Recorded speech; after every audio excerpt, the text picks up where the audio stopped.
and Blindsides starts now. We are Backdoors and Blindsides. I'm Matt, she's Meg, we're married. Fuck yeah. According to him. And we're covering... And the law, I guess. We're back with our second season covering Survivor 49. So we just wrapped up Big Brother 27. Thanks to everyone who checked that out. Full backlog on YouTube and wherever you can get your podcasts. We are keeping the train moving here, sticking with CBS programming. And Survivor 49 started just a couple weeks ago now. We're going to play a little catch up. We're going to cover the first 3 episodes of this season. So that's episode 1, act 1 of a horror film, episode 2, cinema, and episode 3, Loveable Losers. And the vision behind Backdoors and Blindsides was to get to do a Survivor recap season, eventually moving into something much bigger coming next year with Survivor 50. But Big Brother was our first go around, kind of our like test. So we had this idea for this competition reality TV show podcast right before Big Brother 27 started back in June, July, something like that. God, back in the summer. A spider on the wall. Oh shit! All right, keep talking. I'm gonna get it. Okay. Oh, it's behind the TV. Ah! Keep talking. Yeah. So it's like we're really bringing the vibes of Survivor in our living room with the fire and the plants and Matt's killing nature in our house that accidentally got in. Did you get it, or did you pretend to get it? No, I got it. Oh, he got it. Okay. I'm gonna throw it out later. I saw it like crawling out of the corner of my eye, and I knew I couldn't continue on until we got rid of that. So thank you for being our spider killing guy. And that's a little peek into our dynamic. There is that Matt kills all the spiders and I kill all of the snakes. And that will maybe come up a little further in the broadcast here. But I have to assert my I have to exercise my strengths, right? I have to prove to my tribe, it's day one, that you got to keep me around. Right. He's killing the spiders. Yeah. Except if we were on Survivor, you probably would have eaten that now. I know. Yeah, I was just thinking about protein. Should I for the bit just stick this in my mouth? Oh God, no.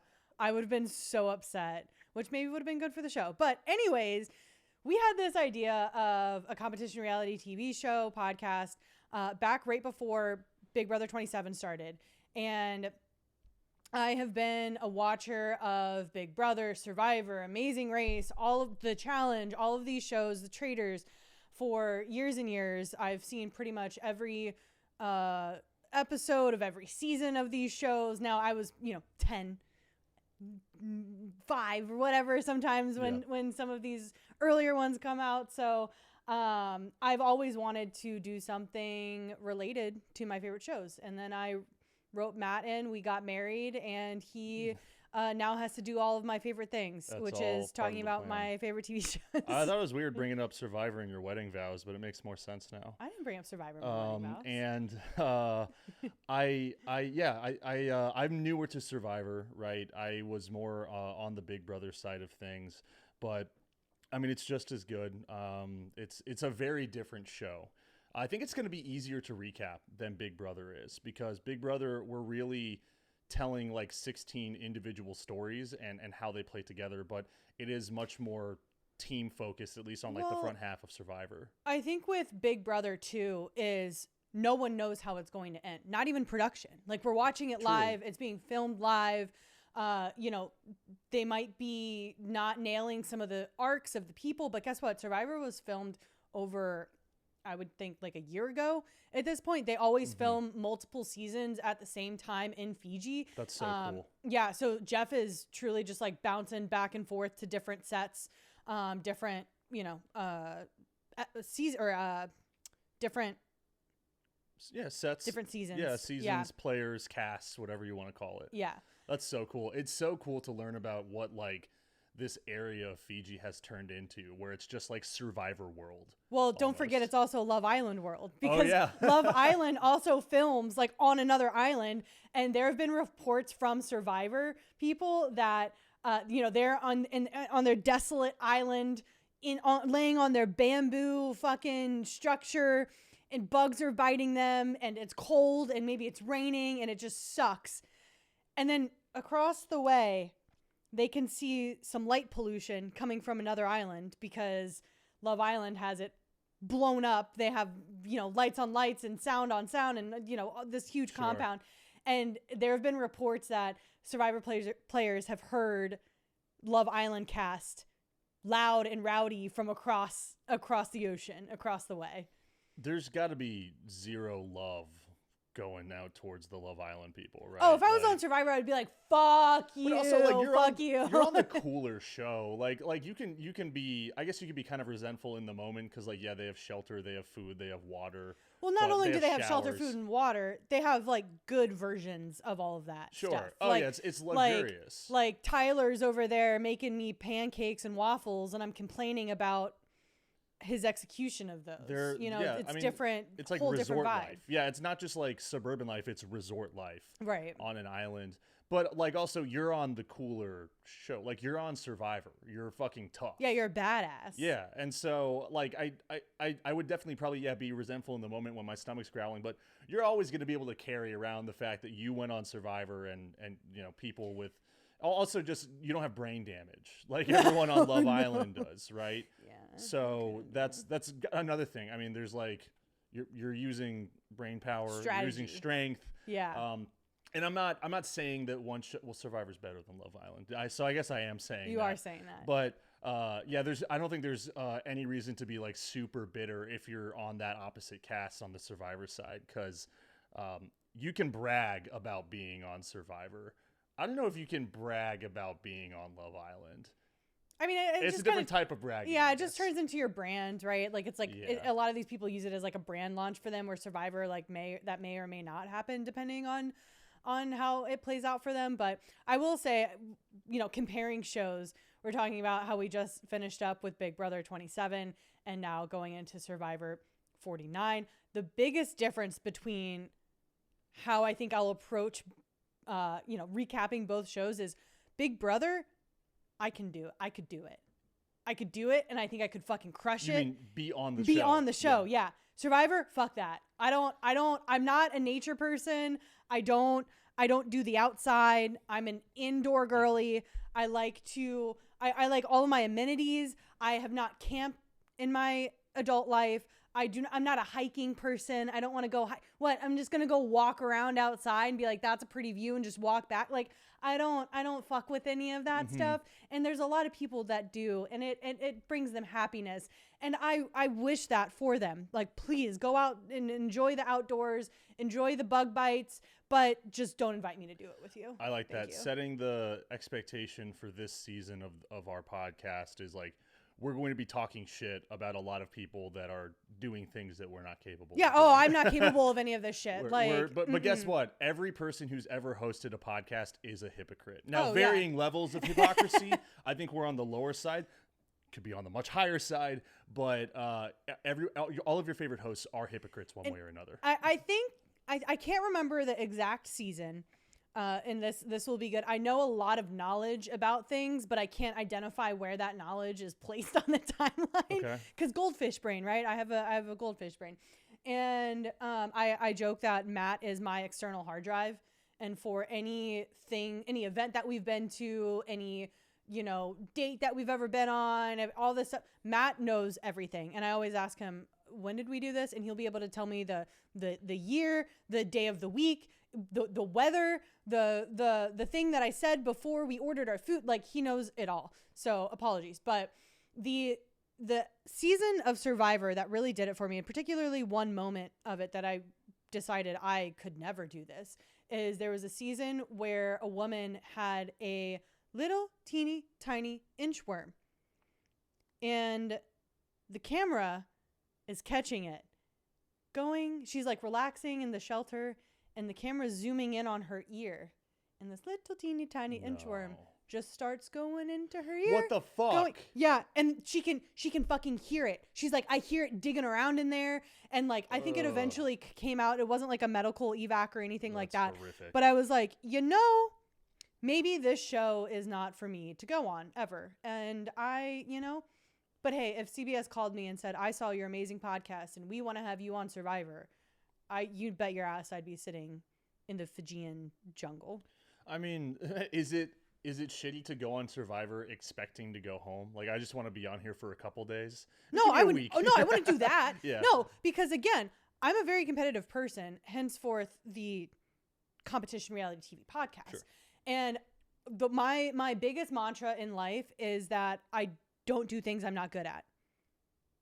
And that can be an ego thing or whatever you want to call it, but I get very angry when I lose. And so, no, I would be there to fucking win the whole thing.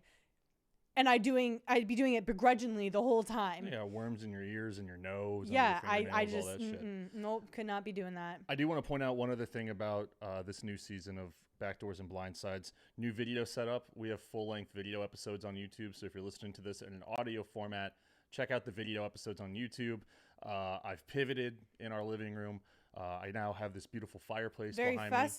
Very festive. It's a cool and crisp 71 degrees outside, and I've got this fireplace about 6 inches from my ass. So, well, to be fair, it did dip below, like in the 40s, and that's why I'm wearing a beanie.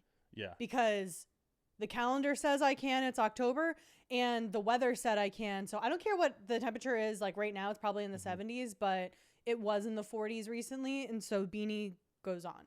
If I wore a beanie sitting next to this right now and had to host for 2 hours, I would die on the air. You'd have a little sweaty head. Which would maybe be good for the show, at least for that one episode. We'd probably do killer numbers. Right, we'd get a good pop. And then you'd have to figure out how to monetize the last 13 episodes because we wouldn't do anymore. Right. So episode 1, act 1 of a horror film. I do like that Survivor gets right into it. I mean, the opening sequence, we get some B-roll or whatever, but we have all 3 tribes on their boats. They get right to the beach, right to Jeff.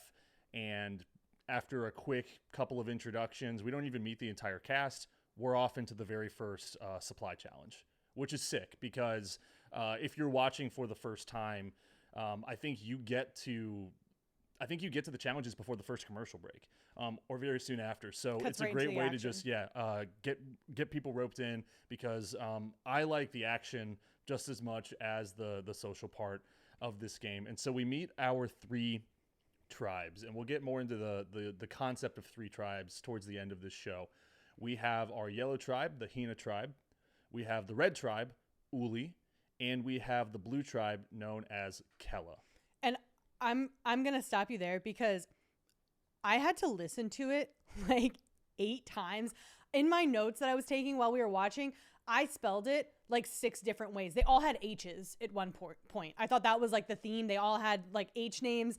I guess I'm deaf. I could not hear the difference in the names. We'll do our best to stick to the CBS branding, stick to the Christian names given to as government tribes. names, I think. Yeah, you were government looking names. For. Yeah, but I'm sure Your we'll be name's swapping. Christian. We'll be swapping colors out as we do this show. It'll be interchanged. So yellow tribe, Hina tribe, has Matt, MC, Steven, Christina, Jason, and Sophie. And I'll stop you there. Just talking a little bit about some of the players here. So very interesting enough, we have 2 alternates this season.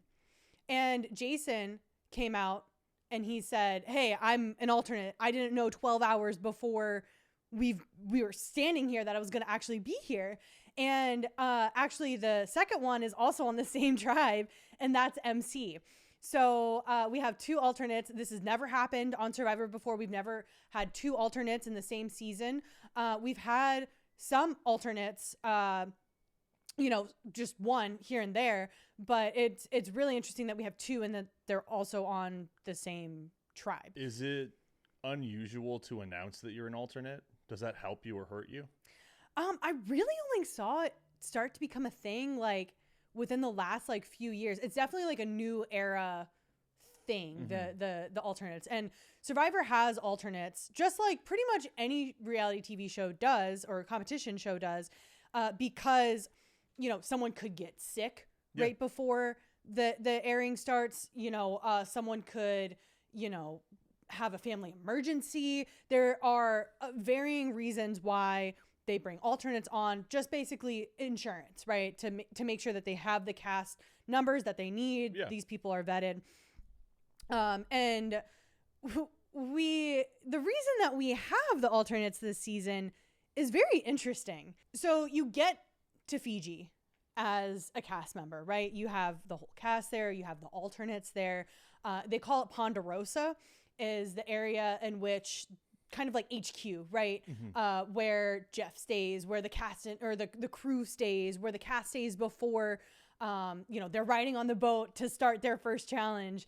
So Ponderosa has very strict rules for the pregame. You're basically not allowed to talk to anybody. You kind of can like see people, but you're not to engage with them. You're not to socialize with them. It's a lot of downtime, a lot of individual time, kind of like sequestered off by yourself.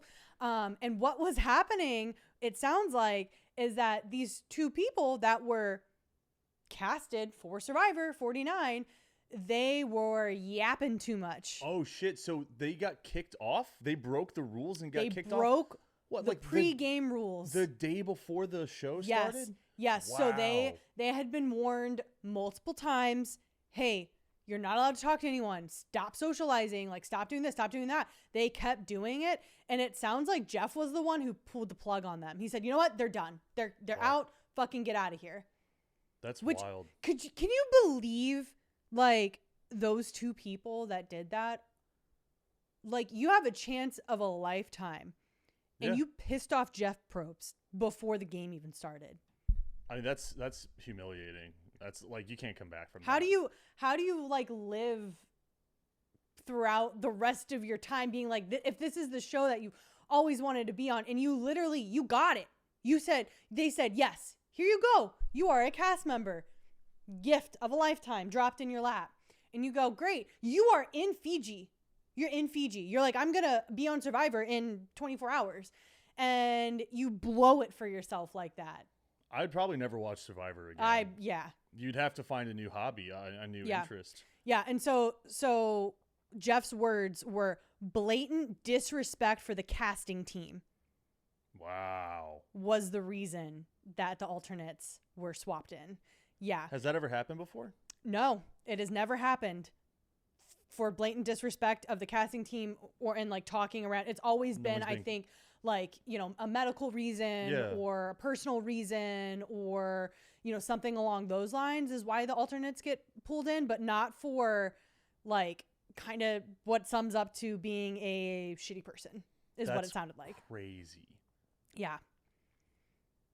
Man. Sucks, dude. Fuck around and find out. It's Survivor. Why would you play around with that?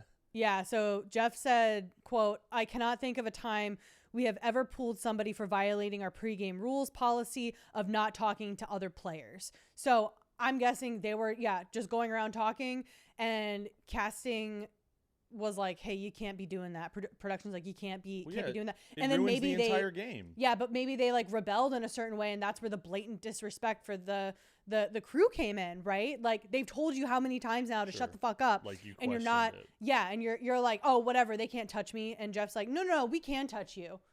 And you're now being forcibly removed from the game.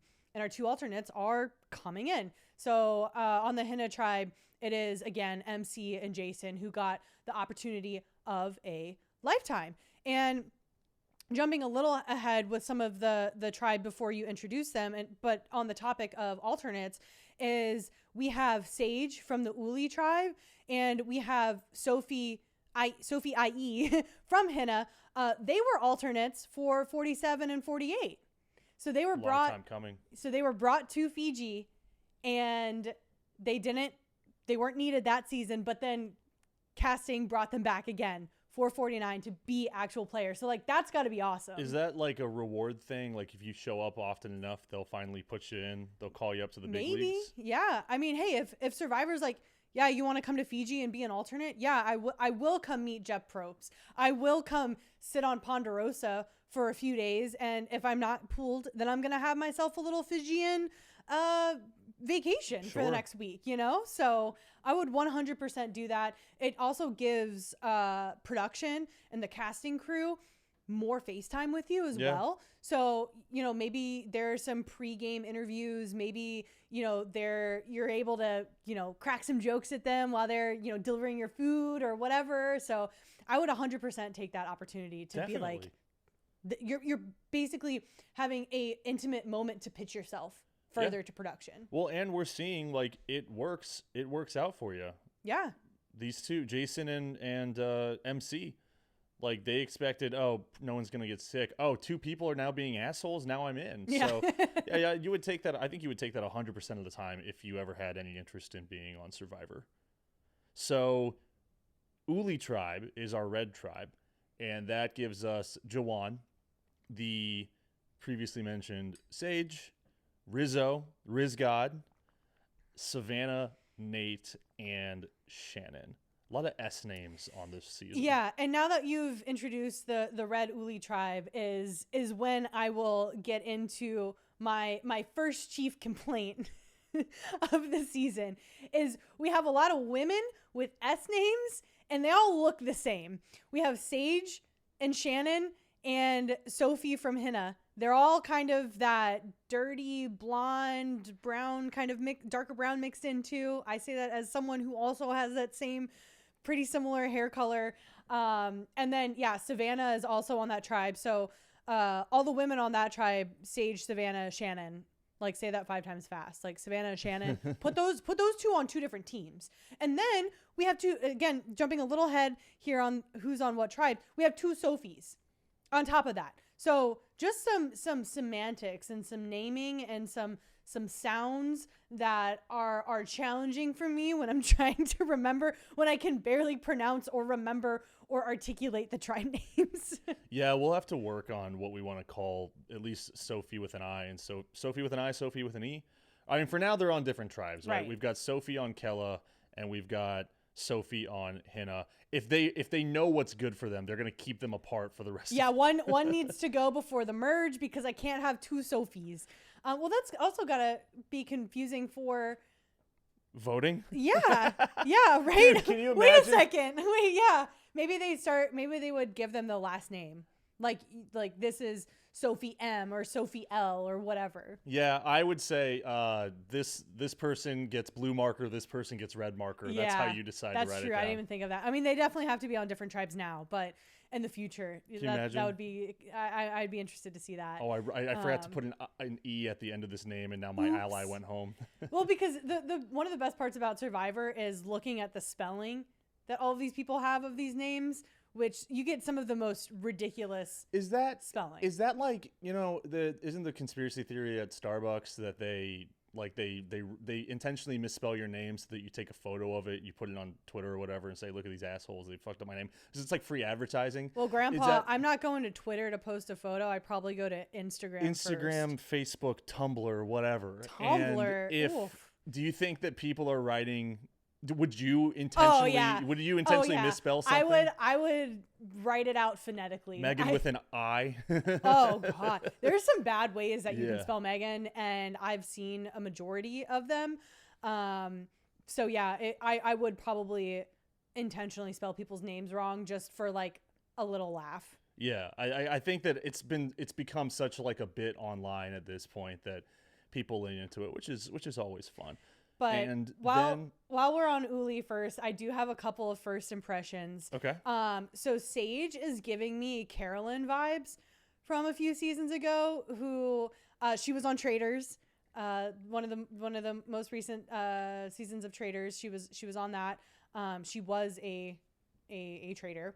But she's just kind of this eccentric, like larger than life, kind of funny. I think Sage said that she collects like pimples.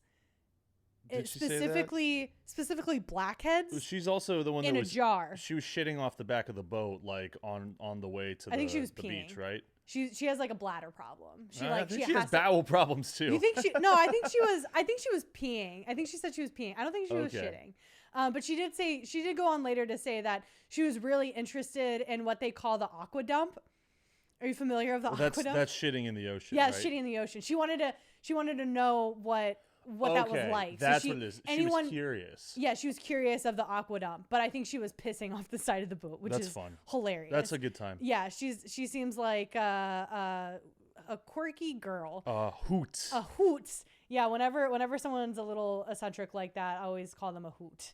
And Matt knows exactly what the type of person I'm talking about. You don't want, if we meet you, you don't want to be a hoot. Yeah, you do. Do you think so? Yeah, you're entertaining me. It's endearing. It's endearing. You've piqued my interest, and I'm fully committed to hearing what you have to say and knowing what you're doing next. It's a human being. Then we have Rizzo, the Riz God. Little cringe. I'm a cringing a little bit. If you call yourself something with God, Meg God. Riz God sounds cool though. Meg God. God doesn't really work. That's what I want to be. That's what I'm gonna go by now. Meg God. Well, we can't do that when we've got Riz God. There's too many gods. No gods, no kings, only man. Okay. I am a huge Rizzo fan. Rizzo, I think, is my number one going into this season. That's okay. So I've had a couple friends tell me that Rizzo is their favorite. And I think this is a new era Survivor watcher phenomena. I think the old school watchers like myself, I would guess we're a little skeeved out by the Riz God. Why is that? They're a little too Gen Z in the most cringy ways.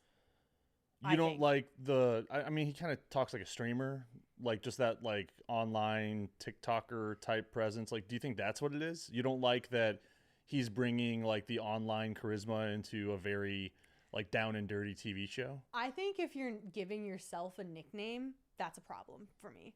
And I'll break. I know this is not a show about any of the love or dating shows, but I am separately watching the newest season of Love is Blind, which shit show of a show, side note. There's someone on there, she calls herself Sparkle Megan, and I don't fuck with it. I don't fuck with the self-identified names. Hang on, but calling yourself Riz God is funny and cool, and like you're giving yourself this like larger than life. It sounds like you're a wrestler. She thinks she's also funny and cool by going by Sparkle Megan. Yeah, but no one's gonna say Sparkle Megan. Yes, they did. I would yell Riz God every time I saw him. Riz God, Rizze. Yeah, but that's like, that's just like a funny thing. But like if a Sparkle Megan exists, that means a goth Megan has to exist, right? Oh, really? An emo Megan. Oh. Is that you? That's me. I think that's me. Yeah. Awesome. I love Rizzo. I love I think he's very like just charismatic and goofy. Like I like the goofy players. Yeah. I like goofy players in all of my TV shows. And so I am pulling for him super hard.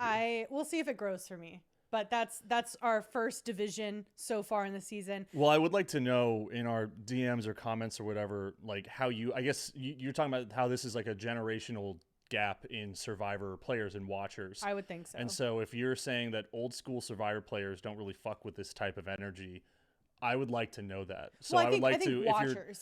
If you watched before, I think season 41 is what's kind of colloquially considered the new era of Survivor.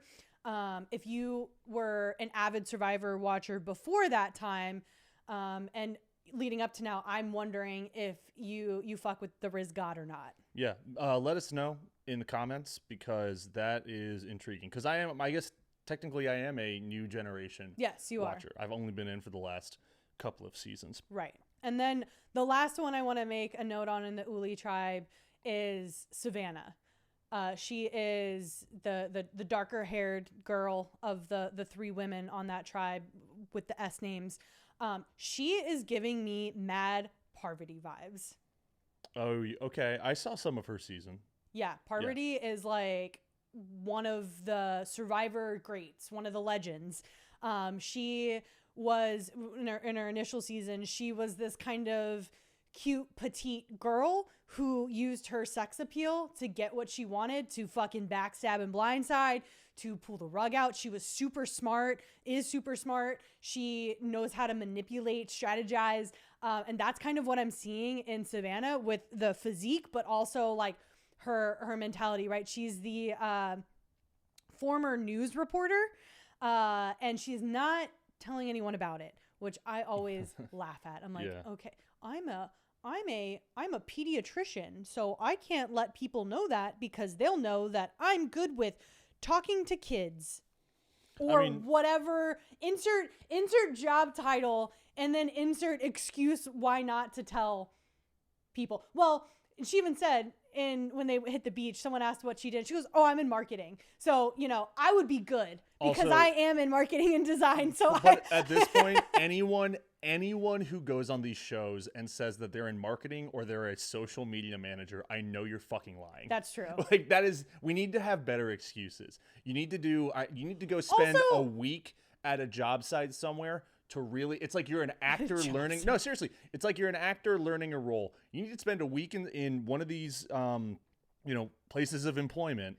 And so you have enough to bring to your lie so that you can say, I work at fucking Target. Okay, I'm gonna two middle fingers up to anyone that uses marketing as a cop-out excuse, because when you break down what marketing or like a creative or designer does, it's all manipulation. Mm-hmm. All of it. Okay, that's a cool way to look at it. Right? I mean, that's how I look at it. That makes sense. I'm looking at, if I'm designing for someone or for a client, I'm thinking, okay, how am I manipulating their audience to one, hit the target audience that they've defined, but now to present it in a way to them that speaks to them.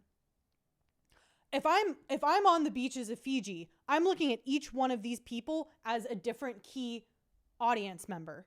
And I'm going, how am I marketing myself to the human meat shield that we'll get into, Jake? Or how am I marketing myself to someone like maybe Shannon, who those two may be the two very most different people in the whole season. Is Shannon's the kind of this yogi, like the hippie, right? Hippie, like holistic kind of vibe to her. So how am I marketing myself to each one of those people? I could do that because I've been so deep into my job.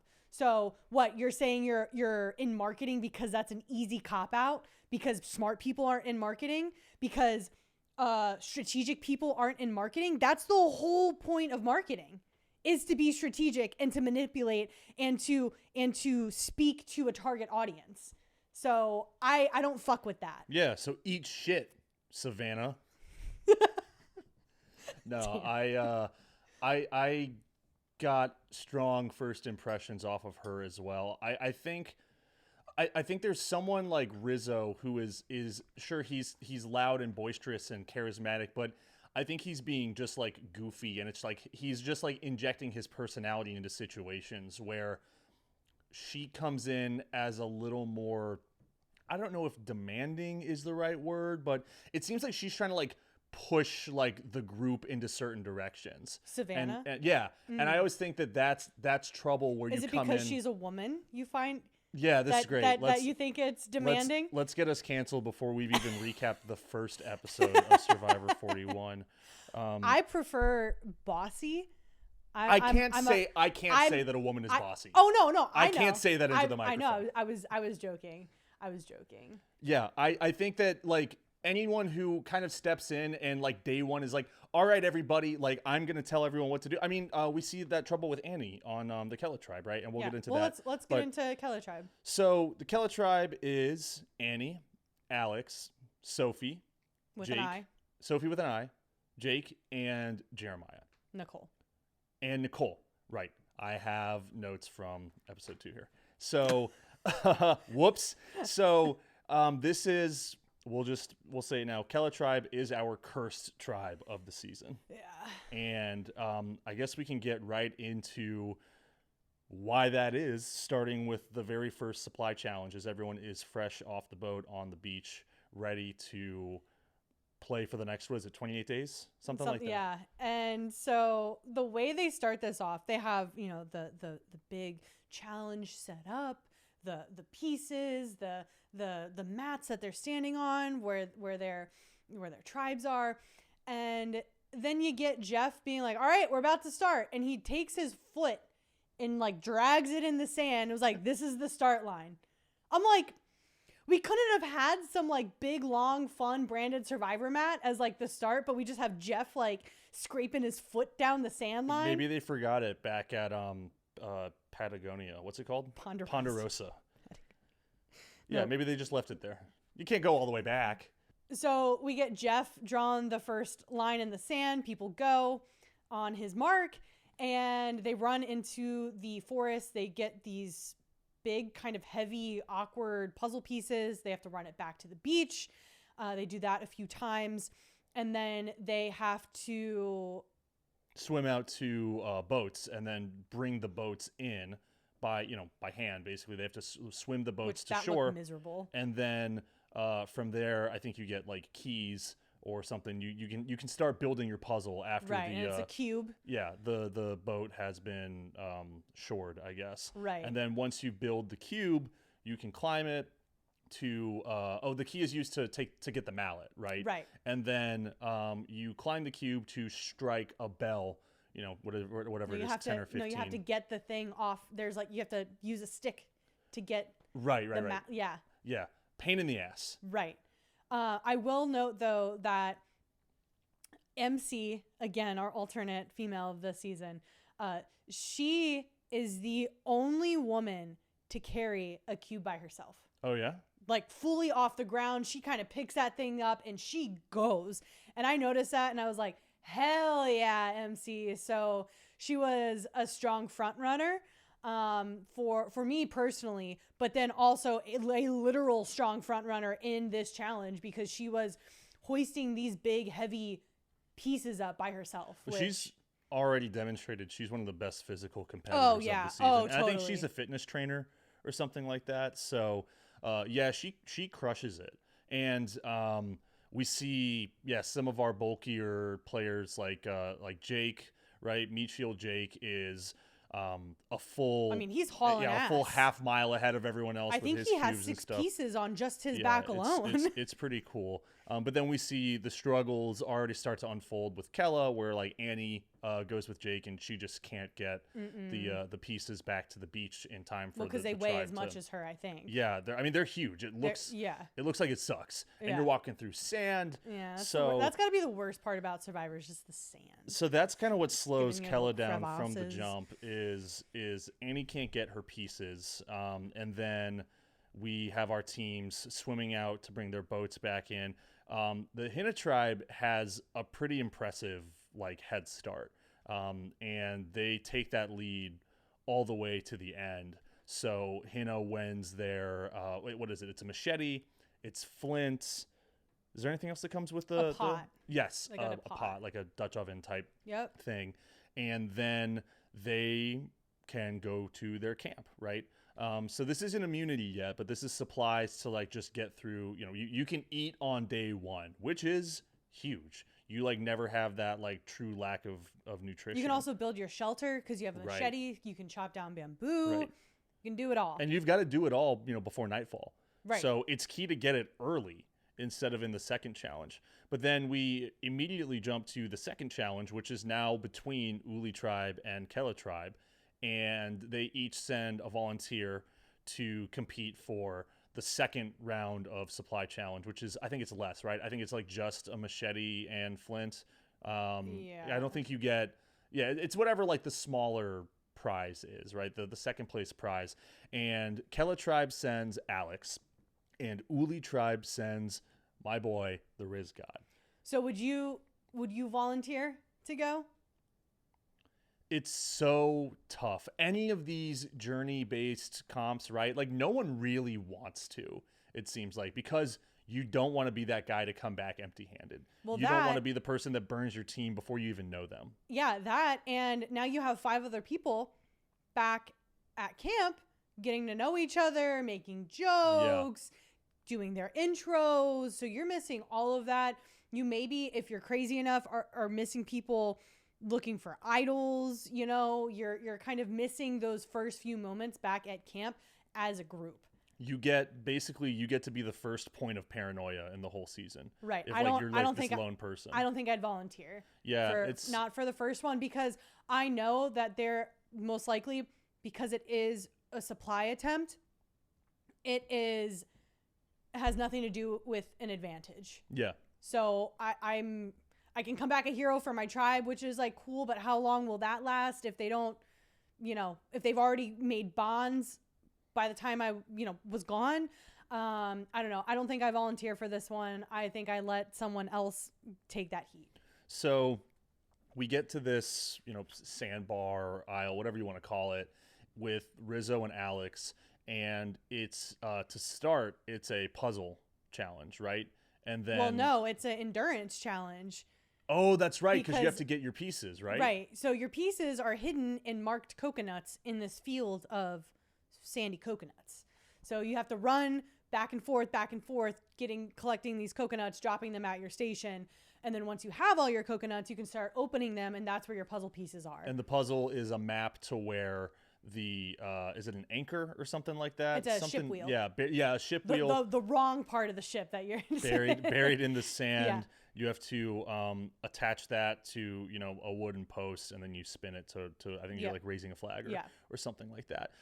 So again, there's a tremendous head start, but this time it is Kella's head start. Alex finds all of his coconuts very quickly and starts putting his puzzle together.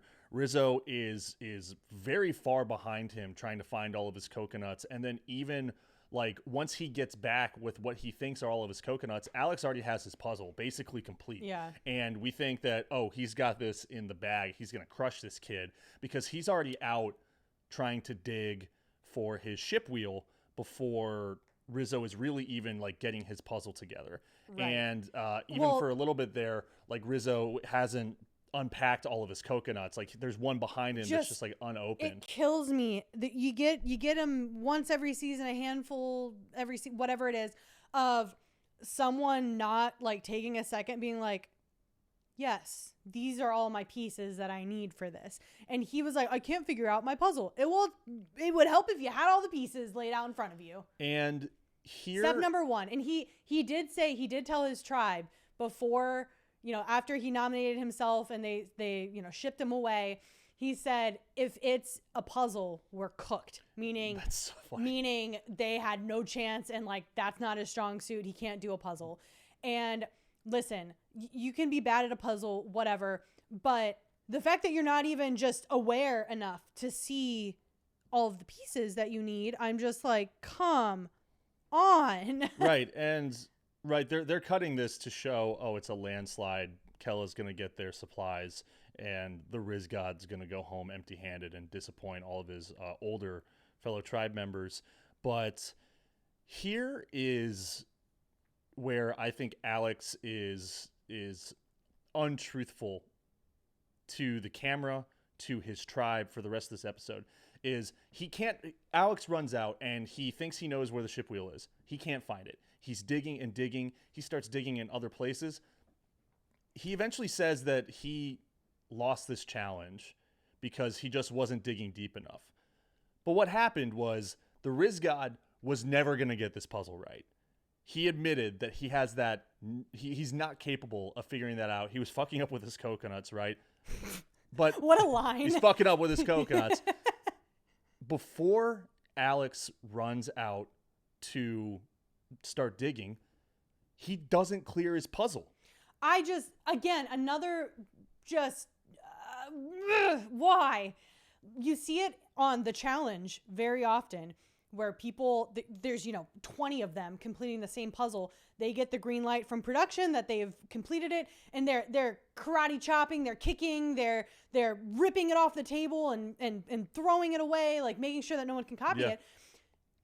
Alex, this is not like a confusing treasure map. Where his is shows two big fallen like tree branches or whatever on the map, and it is marked in between those. You take that knowledge and you go get it. There's nothing else. This is not a math problem. This is not something you need to analyze and really critically think. You see the location, okay, go. clear your board. And maybe production didn't let them. Maybe it was like you have to, like, you build it and that's it. I don't know. If it were me, especially if Rizzo's running over while I'm trying to look at my thing, you see Alex like put his arms over the puzzle to block him from it, which, okay, points for that. But then it doesn't fucking matter because then he's out running and scratching around the surface of the sand like a chicken. Yeah. And I think what's important to note here is like the ship wheels aren't buried in the same exact place. No. They are slightly different maps, but what Rizzo is able to do is just see how the pieces connect. Right. The only thing that's different is where the X is drawn on the puzzle piece. Right. Everything else is the same. So he is literally taking his puzzle pieces, going over to Alex's board and like aligning them with where they are, which again, I think, is that outwitting? Yeah, sure. You know, the one of the 3 pillars of Survivor's outwit, outplay, outlast. He knew he wasn't going to outplay, so he needed to outwit. So he's like, how do I do that? I'm going to sit here and copy his puzzle. So he gets a point for that, I guess, by trying to figure out any way he can to get this puzzle done because he doesn't think he can do it by himself. Yeah. But then Alex gets a point taken away by not destroying his puzzle and letting it happen, because Alex could have sat there and dug around in the sand. He could have dug the whole freaking challenge up. That's what it started to look like. I mean, Rizzo's so bad at this puzzle that, and this is the second part of where Alex does fuck it up for himself, is he allows his competitor to get ahead eventually, but he's spending so much time digging around when I think it turned out he just wasn't digging deep enough, which is pretty embarrassing and really embarrassing to admit to your team, because what eventually happens is, and Alex knows that he's trying to cover him or steal his puzzle basically. Alex does start to try and cover up, but at that point it doesn't matter because Rizzo figures out his X and he starts digging. He basically finds it immediately because all he did was dig a little further. Pretty clear that Alex was flustered very early on in this competition. Maybe he gassed himself out because he found his coconuts way faster than Rizzo did. So maybe he just, he had enough. He had already gone hard in the previous challenge. You've been traveling all day. You know what I mean? So no, there's a lot at play there than I need to go dig in the sand. You and I could just go dig in the sand right now and it would go probably about the same. Yeah, but definitely. And I know that he's like a capable guy and he's a smart guy. Like he works on the Hill. He's actually Alex is from DC. Yeah. So Alex is one of our local Survivor players. hero. Yeah. And then someone else is from Maryland. Who is that? It's Sophie with an IE on Henna. Okay. She basically lives like, across the river from us, like a handful of miles. Oh, nice. Now it would take us like an hour to get there. And that's her hometown. I think she lives in New York City now, but her hometown and like what it's listed for the show is a town in Maryland that's like very close to us. Sweet. Yeah, that's awesome.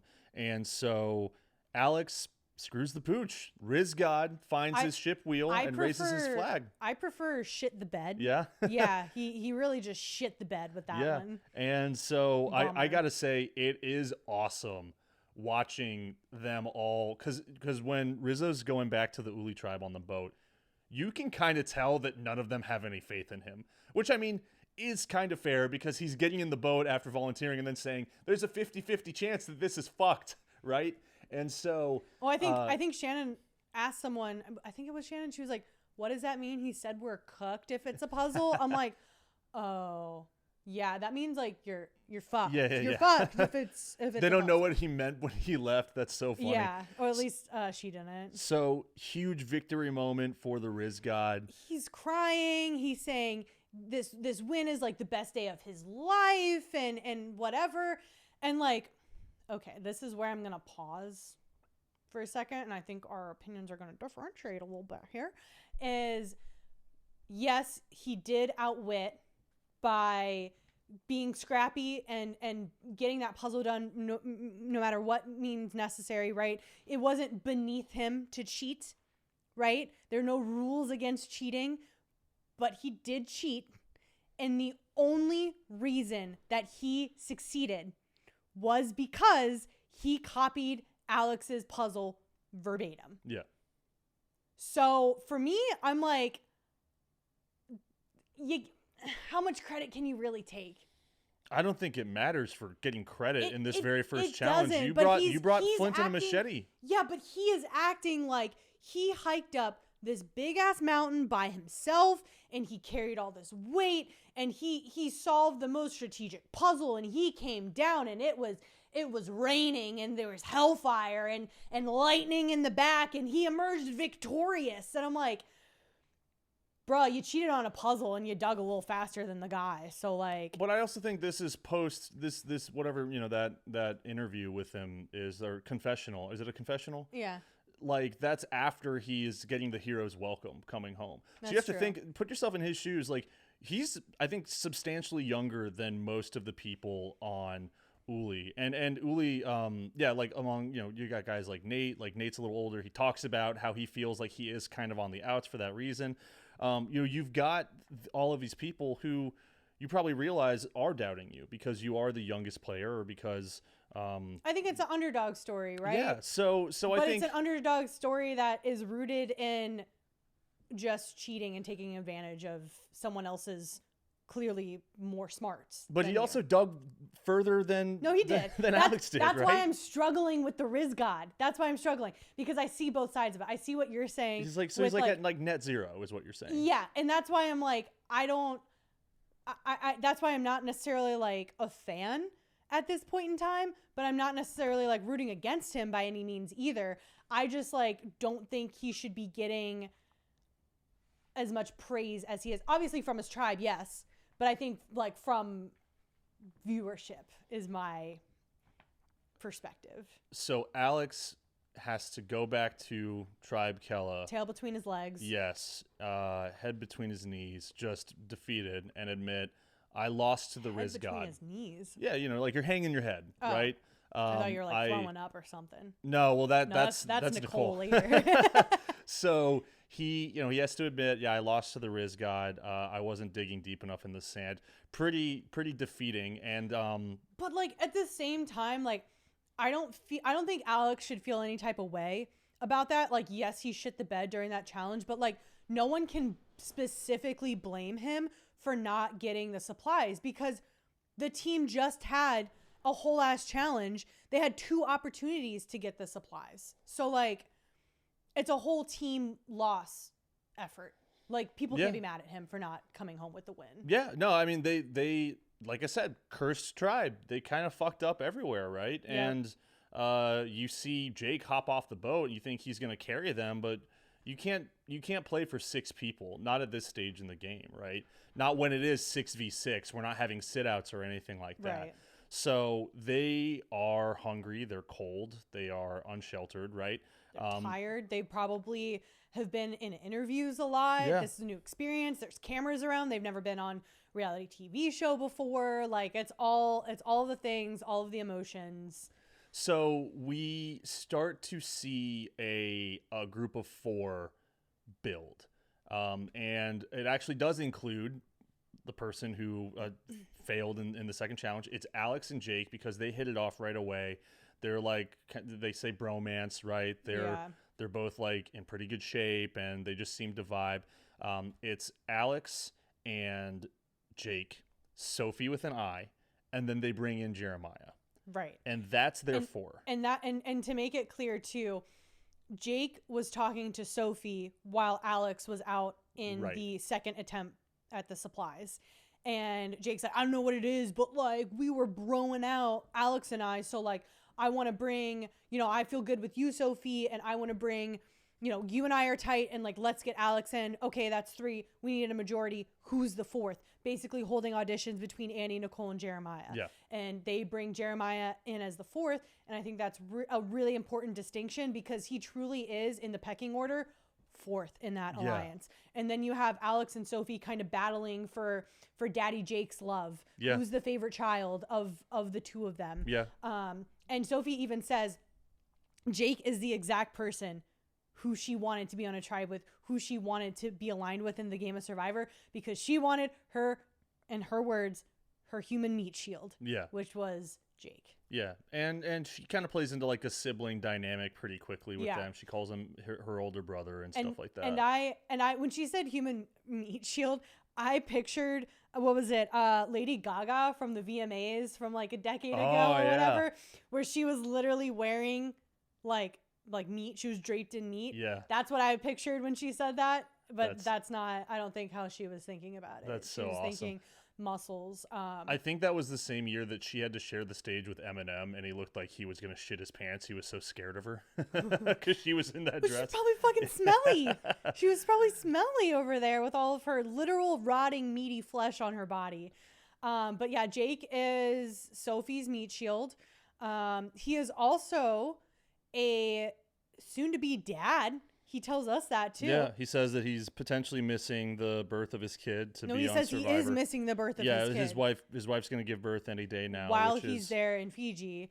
And he also has this other crazy, like, personal story too, is that his family loves watching Survivor. His dad has, like, glaucoma. Like a degenerative eye disease. He's going blind. He's losing his sight. And he literally says, this will be what I'm doing right now will be the last season of Survivor my dad will be able to watch. Like, could you imagine the weight of that? Like, that has to be so like cerebral. Like, to be on this show that you and your dad are big fans of, and you know that you are like living out his dream, and like he will be able to get to watch. Like, what a gift that is to like your family and to your dad, to be like, I am like doing the thing that we love, and like this is going to be one of the last pieces of content you'll be able to consume is the show that I'm on that we love together. Like, that's crazy. Yeah, it's wild. Dude's got a lot of pressure on himself. Yeah, I don't envy that, right? Because it's already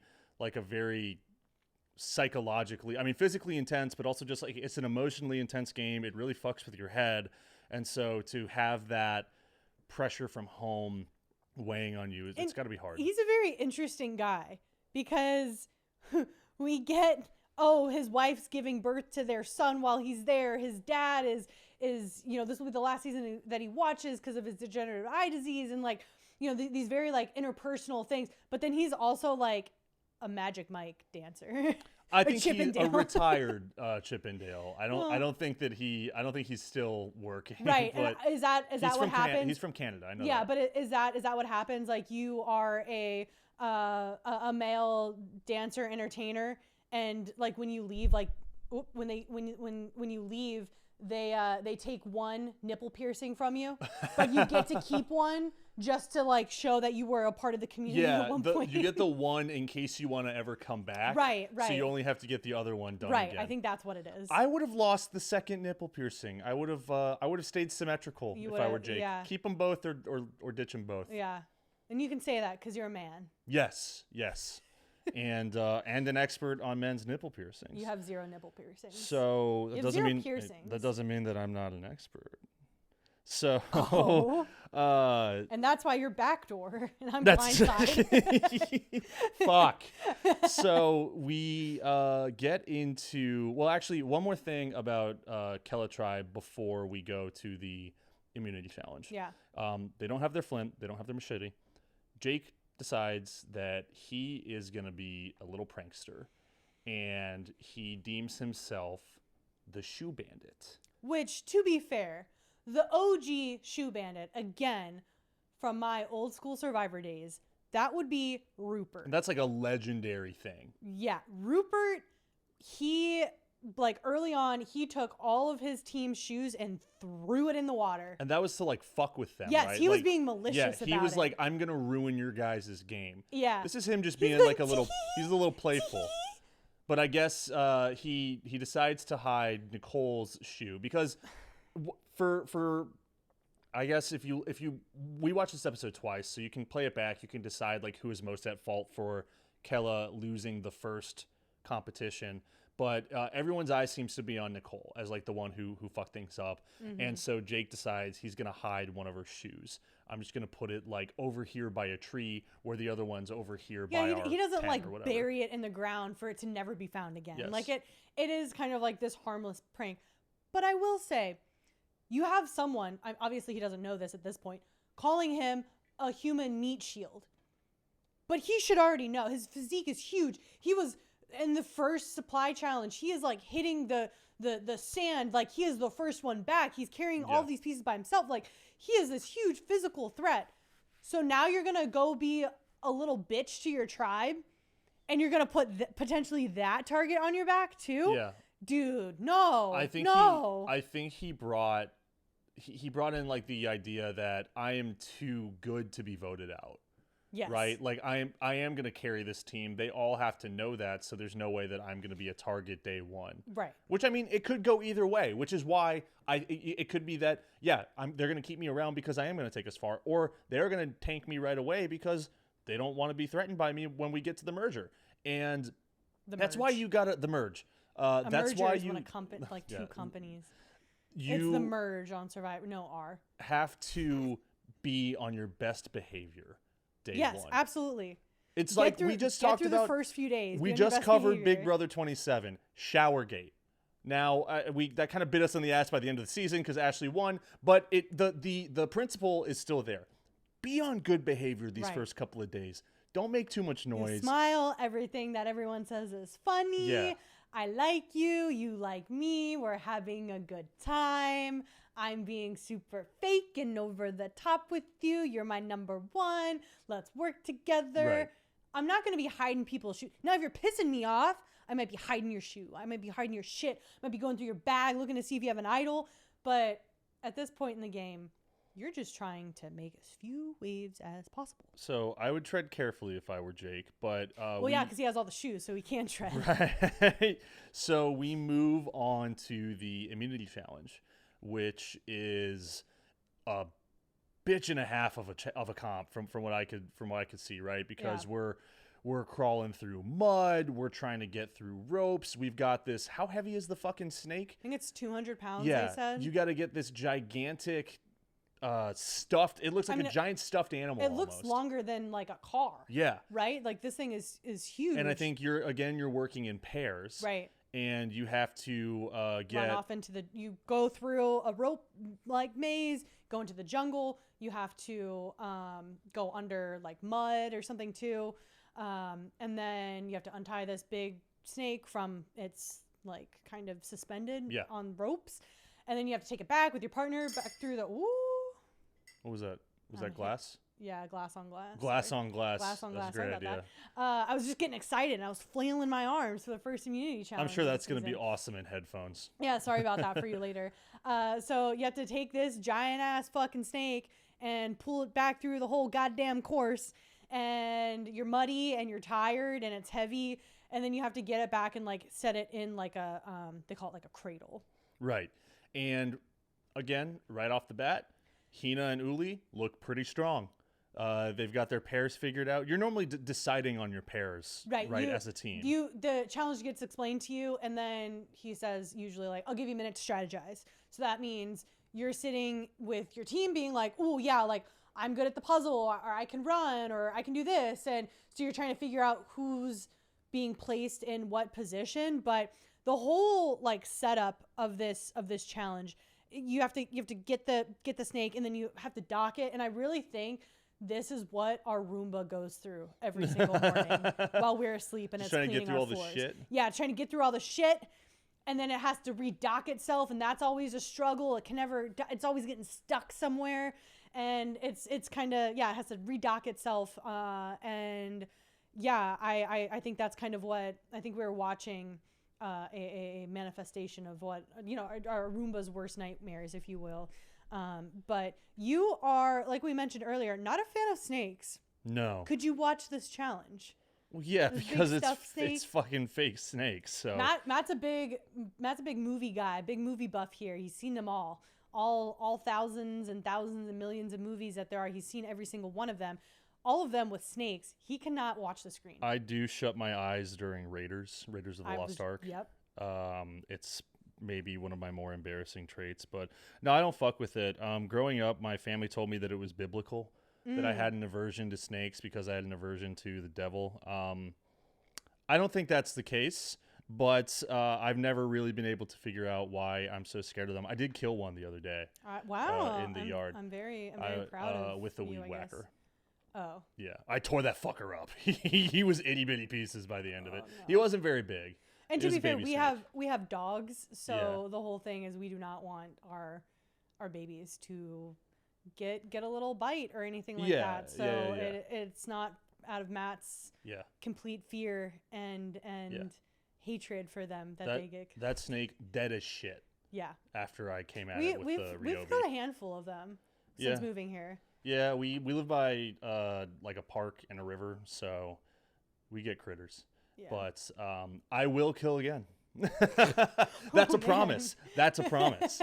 So Hina and Uli miles ahead, I guess metaphorically. And, like they're lapping at this point. They're lapping Kella, and Kella just again eats total shit. They're at the bottom. Who wins immunity? Or who wins this actual comp? It's Hina, right? Hina and Uli. Yeah. Right, because I guess with immunity, it's just the losing team. Yeah, and we get, with 3 tribes, you get 2 immunities, and they're really cool this year. They're kind of like these mer people. They're so cool. There have been some in the past that I've been like, this is like not good. That like Neptune type statue is so really sick. cool. The design this season across all of the different touch points of the game is really cool. But I love these immunity statues. They look great. But the challenge ends with they're basically on like there's like a disc that a ball goes in, and 3 of the tribe members have to kind of pull on it differently to get through the maze. Yeah. To get the ball in the hole at the end of the maze of the thing, and you're navigating with 3 people. Nicole is in like the center point of it. She's kind of helping with the primary communication, calling, navigating, if you will. But not before. The part of the challenge that I think we skipped over here is Jeremiah had his face caked with mud. Yes. And what does Nicole do? And I missed it. I don't know if they had a conversation. They had to have had a conversation about it. And Jeremiah he is had saying, to have asked. He asked for it, right? I would really fucking hope because I think he asked for it. Jeremiah is saying, I can't get the mud out of my eyes. See. And Nicole takes a big old swig of water and she just in Jeremiah's face. And she goes, well, that's a first. Just fucking SeaWorlds him in the face. It's awesome. Yeah. And I don't know if I feel like it wouldn't really help all that much. Like what does the force of the saliva and the water leaving your mouth, is that really all that different than like dumping it on your face? Is it really that different a pressure? I can't imagine so. Because you're spraying everywhere if you're spitting it out. It's like right. less It has to have like a very water. like a narrowed stream. Yeah. How about maybe just wiping your face with your hand? If there's water, your hand will be clean and your face will be clean. Right. But that's not what, we're sleep deprived, we're hungry, we're exhausted from this challenge, a few challenges already. And she just spits in his face. Again. And I think that was like the villain story for Jeremiah that started. He's like, someone spit in my face, and now no. Look, again, you have to fucking behave on day 1 of any of these shows.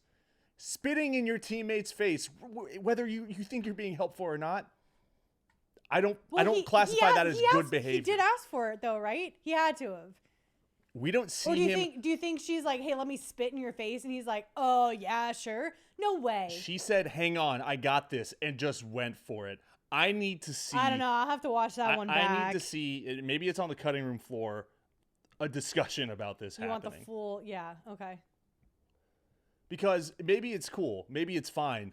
But what if it's not? Like, that's what you need to think about in that moment. Like, oh, maybe I am being helpful. But what if I'm not being helpful? And what if this is not the right move? Yeah, I don't want your bodily fluids on me, so I would not be asking for a spit in the face.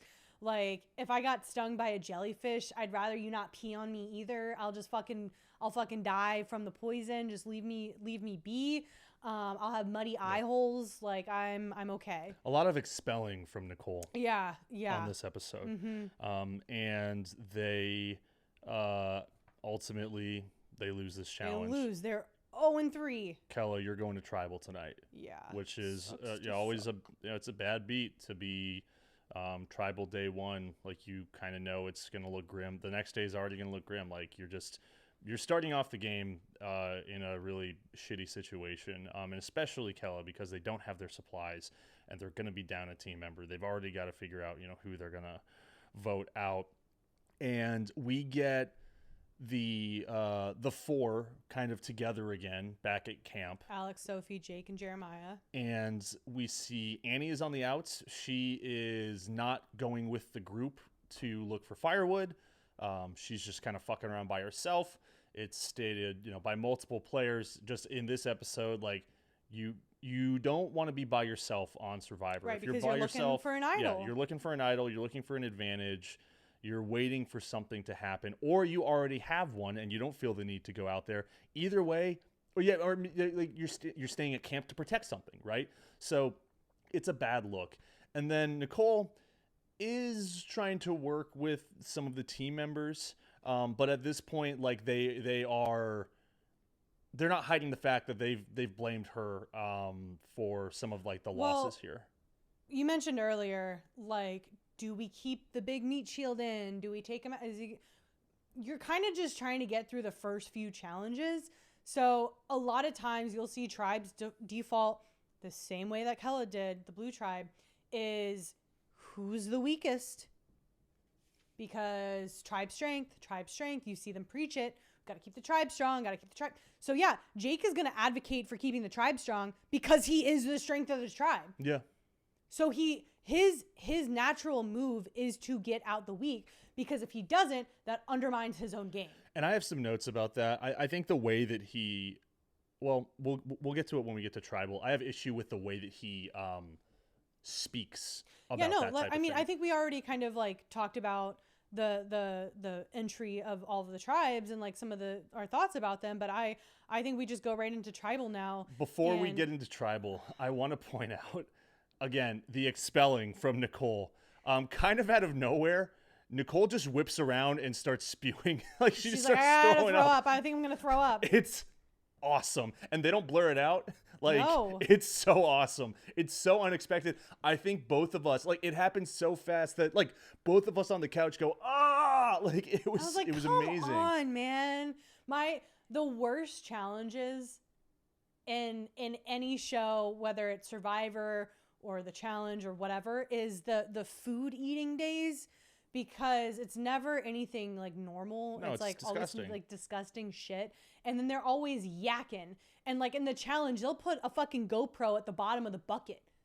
It's so you're, great. like, seeing that. And I'm like, I don't want to see this. I actually fast forward through it. I was like, I can't do it. So she was like, oh, I'm going to throw up. And then throws up immediately. I was like, whoa, trigger warning. I don't want to see it. Oh, it's fine. I don't know, because I've developed gag reflex in the recent years. So anything that, like, smells, looks, or sound gross, I'm just like, ugh.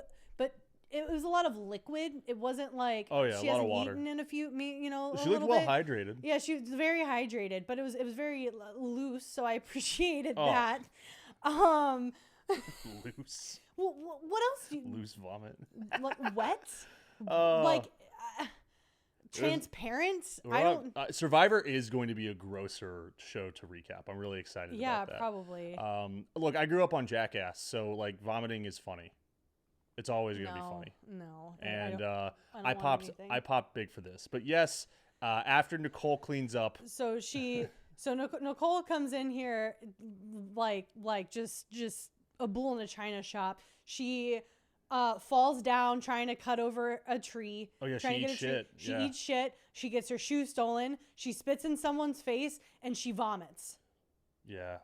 Tough first Hell day. Of a time. Tough Hell first of a day time. for Nicole. Yeah. And so we make our way to Tribal, and the set for Tribal this season is so fucking sick.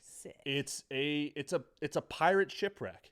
Yeah, it's amazing. Caribbean feel, like Jack Sparrow's kind of hiding around the corner, and the ship is like split in half. Yeah. Oh my god, it's so awesome. It's honestly one of the, I think, biggest and best sets. Yeah. Which, if this is what they're doing for 49, I'm like, I can't wait for 50. Like, what's 50 gonna look like? They have to go all out. Yeah, they're gonna go all out for 50, which I just think is funny, because since like season 47, we've been talking about season 50 all-star, big 5-0 Survivor. It's been on this long. We're going to have all these players back.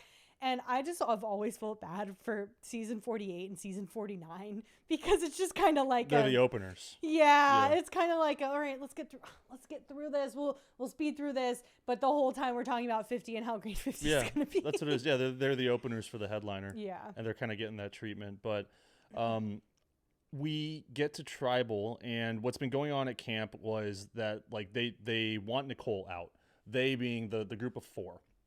And they waffled a little bit. They're like, do we want Annie? Do we want Nicole? We're establishing them as 2 of the weaker people in the tribe. Alex is building a relationship with Annie, and so you think maybe he wants to keep her safe for now. Yeah, he calls her in his confessional. He calls her similar to his mom. He works for an older congresswoman. Yeah. So it reminds like that he's on the hunt for this older maternal figure in his life.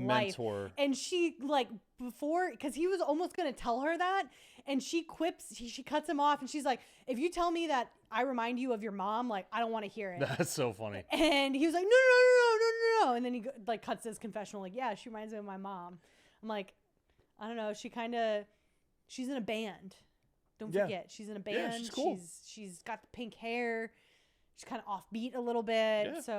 So they're crafting the narrative with Nicole that Annie's the one who's out. Yeah. And she buys into that. And then we sit down with Jeff, a lot of chatter, a lot of banter, a lot of questions. Well, it should be known too that Tribal, we see as a viewer, lasts for maybe 10 minutes max. Sure. They are sitting there for hours. They're sitting there, and Jeff is grilling them with question after question after question after question. So you sometimes wonder, you're like, why are some people giving away certain information, right? It's because they're mentally freaking exhausted. They've been talking for so long. They've been talking for so long. Jeff has volleyed however many questions at them. They're trying to think through, their hunger fog and their sleep deprivation and whatever. And you're getting pelted with all these questions. And even if you're not the one answering them, you're very carefully listening to the person who's giving the answer, or you should be, to figure out if that changes how you feel, if you want to play your shot in the dark, if you want to play a maybe advantage or an idol that you have, or maybe you want to change your vote now or whatever. So a lot of psychological warfare that happens in Tribal. Yeah. So these people are exhausted. Yeah. And Jake is, I think, the loudest in the group, and he has the most to say, or at least we see the most from him. And he's talking all about weakness and cutting weakness and, trimming fat and I just don't like it. Yeah, I mean, like you said, he is a strength player. Like, he is playing the physical game, but I think that you can have a little more just fucking respect for your other players with your other tribe members. You also have Sophie. She says, quote, "We're on a boat right now that has a leak. There's no way to sail away to the end of this game with that leak. And hopefully today we can patch that leak and come away with a win next challenge." Yeah. Really? You've now devolved and abstracted someone so far out of being a human being that you're just a fucking leak in a boat now? It wasn't on the surface like what I would call an ugly tribal. We're not spitting at each other. We're not swearing at each other. Like, we're not outright just using people's names, insulting to their faces. But it still is, I think, a very unpleasant and just like shitty tribal because, yeah, we're making all these comments. We're just distilling these people down to nothing. And I don't know, man, like, it is a game. And I think that, like, this is the sportsmanship part of it, right? Yeah. Like even if you believe that someone fell short of like the physical part of the game, I think there's better ways to go about talking about what you have to do next. Like, it's Survivor. We have to. This sucks. We don't want to be here. No one wants to be here. We're hearing from a lot of the players on the Keller tribe during this tribal about how they're all seemingly kind of like stoked to get rid of someone. Like, they're like, this is holding us back. Yeah, Fuck this we've person. Lost 3 challenges. We want out whatever. of here. And I just like, and look, it's a shitty place to be, but I think that you could hold yourself with a little more decorum. And I don't think it's any one person's fault at this point, right? No. Like, yeah, maybe Nicole and Annie were a little slow coming in. But again, you're carrying these very heavy objects. Yeah. Unless you are someone like Jake who fucking pumps iron constantly and has muscles as big as his head, like, yeah, maybe that's how you are looking at it, right? But like, I don't know, there are other strengths that are there. Yeah, are you good at puzzles? That's a huge strength. Are you good at swimming? Or do you have a phobia of it? Are you gonna, what, like, hold us back because you can't swim? Like, well, we see people on the challenge who hate water stuff, and they're all in or great heights shape or whatever. They can't do like, that shit. So yeah, so like defining someone as strong versus not strong and weak versus not weak, it's kind of a spectrum, like, right. And it's always changing depending on what challenges are in front of you. So I think flat out calling someone just weak, like, yeah, it sucks. No, that like it's because what, Nicole can't, navigate through a ropes course the fastest. Like, yeah, I don't know. That's just like shitty to me. And like, it is between the two of them. But why isn't Sophie in there? Why isn't Jeremiah in there? Right? Why it's aren't just they? because they had the 4. Exactly. Like, that's what I'm saying. And like, honestly, then you go and you say, Jeff, just some of us have gotten close, and like, we've just decided that this is the game that we're gonna play as a group. Because could you imagine going home as, Nicole or Annie being like, oh, people think I just like have a shitty physique and I'm not strong, so they sent me home? Like, fuck you. I mean, that's why it's bullshit. I mean, that's why, like, I was shaking my head through this whole tribal. I was really not fucking with the way that they were explaining their feelings, their choices. Then, like, yeah, it sucks. It sucks to be out there. No one's happy, but you can still be a person when you're playing this game, because this is where you are. Like, someone is going home. Someone has already lost. You guys are there, which means someone's game is ending. There is no more, like, I have to play coy here when this person's going to be going home. Right. Well, she could have an advantage, and or she could play her shot in the dark. And she mentioned that before going to tribal. Again, shot in the dark, the way it works is a die, and on one of the sides it says safe, on all the other sides it says not safe. So you go to cast your vote, but instead of casting it, you roll your die, and then you get a little piece of paper from production that says whether you're safe or not, depending on what your die landed on. And when Jeff says, do you have any advantages or immunity or hidden idol, whatever, you come up and you say, Jeff, I played my shot in the dark. You hand him the little scroll. He reveals it, whether you're safe or not safe. You don't get to cast a vote, so you are gambling with that, right? And if you're safe, obviously all votes cast against you are null and void, and you're sitting pretty. That has only actually happened once ever since they introduced shot in the dark, where someone successfully played it, which was, I popped off huge when that happened. And then if you are not safe, then congrats, you just threw your vote away and people can still vote you out. And maybe high risk, high reward. Yeah, but maybe your one vote, maybe if you actually wouldn't have rolled your die, you would have had some more power and someone else would have went home because you used your vote. But no one played it. She didn't play it. We distilled a human being down to a leaky boat hole that we're going to slap some tape on. What is that tape? The patch? Gaffer's tape, or just that? Oh, like the plex tape or whatever? Yeah. Like the commercial where it's like, and we're just going to slap this on this big leak in the side of your boat and you're good to go. Yeah. I'm like, you should probably go get your like actual boat like checked out by like a repair guy before like slapping that, but whatever. And Nicole starts to realize the way that this is going, I think even before they go to read their votes, but then as the votes come out, she sees her name up there. Oh shit. And before you know it, she's out. I think it is. Before that too, you had Jeremiah saying, oh yeah, it's down to 2 of the weakest people. Yeah. And everyone's like, oh, record scratch, like, whoa, wait a second. We're talking in metaphors and abstract and whatever. And then Jeremiah misspeaks and says down to 2. So congrats. You've now made enemies of potentially 2 people if the vote doesn't go your way, right, of Nicole and of Annie, who very clearly feel like they're on the bottom and they are considered the weak people. I want to come back to that because I have a note about that for the end of this episode.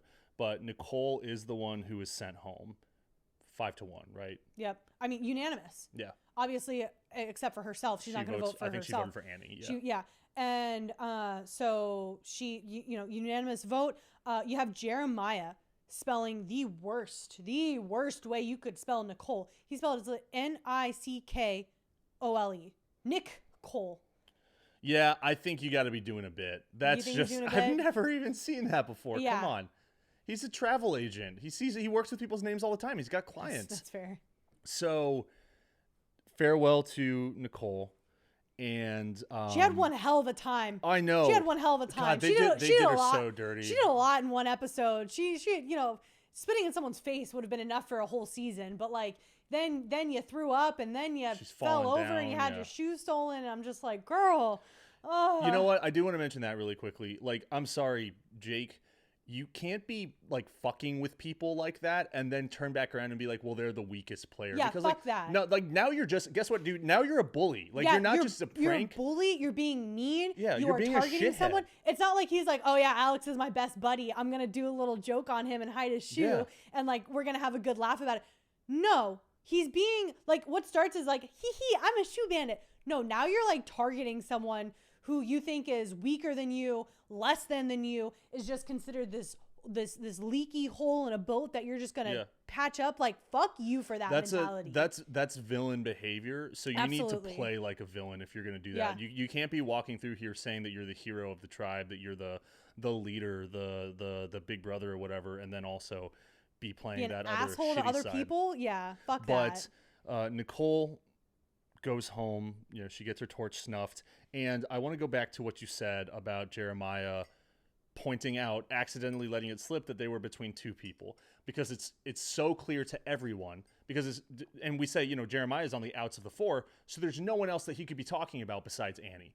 Right. And they even say, like, as they're leaving Tribal, and kind of going into the next episode, it's like they already have their sights on Annie at the end of this night. Is that a good idea? Before the night's even over. Is that a good idea? No, because now Annie's feeling like, oh, fuck. Yeah. I need to have more of a voice. I need to do more in these challenges. I need to maybe contribute more around camp. I need to find more coconuts. I need to collect more firewood. I need to start more fires. I need to dry and wash more clothes. Like, I need to become an asset to these people, because right now, you know, they just got out Nicole, who, by the way, didn't say a fucking word to anybody. No one said anything to her. She didn't say anything. Usually it's like, okay, you guys got me. Like, good luck out there. She didn't say a word because fuck them. Yeah, because after hours of that, they were fucking being assholes. Yeah. And then, yeah, you didn't even have them being good sportsmen, being like, oh, love you, Nicole, like, wasn't personal or whatever, because it was personal. Yeah. It was personal. They took one look at her and said, she does not match the physique of someone who is successful on this game, and we're going to take this away from her because we think she's, you know, weak. And I'm like, no, people have different strengths. It's just not, she doesn't have fucking muscles like Jake. Yeah. Yeah. I mean, what about Alex? Alex didn't win shit. Yeah.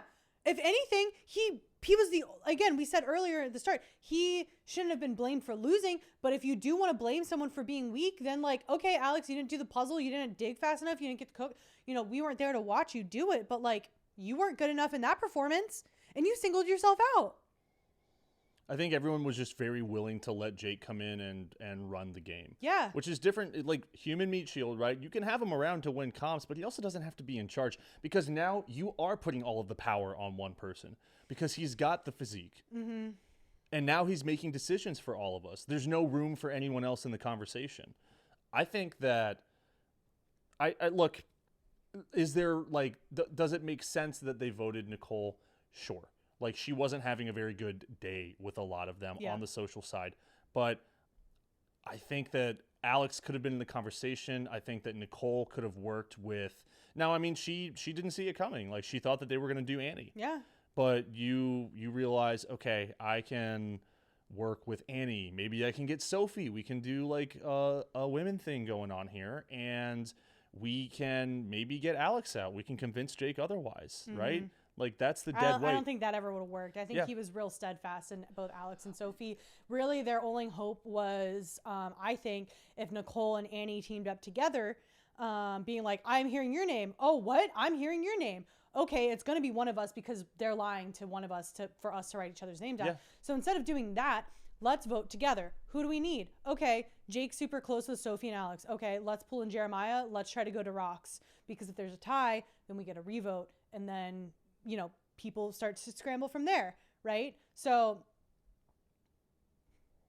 Yeah. they didn't do that. And Nicole went home, and she played fast and hard, and just as quick as her fire was lit, it was snuffed. We're not condemning the decision to send Nicole home, but they went about it in a really shitty way, an unsportsmanlike way. And I think that sportsmanship is a big part of Survivor, especially because it is, I think, one of the less personal games, right? It is less like Big Brother, I think, is a very personal game. Well, I think challenge can be very personal. Yeah, social.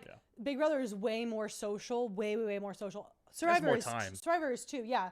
But it's just kind of like a smaller pressure cooker situation, and you're battling the elements, etc. So this episode's gonna be fucking 3 hours long.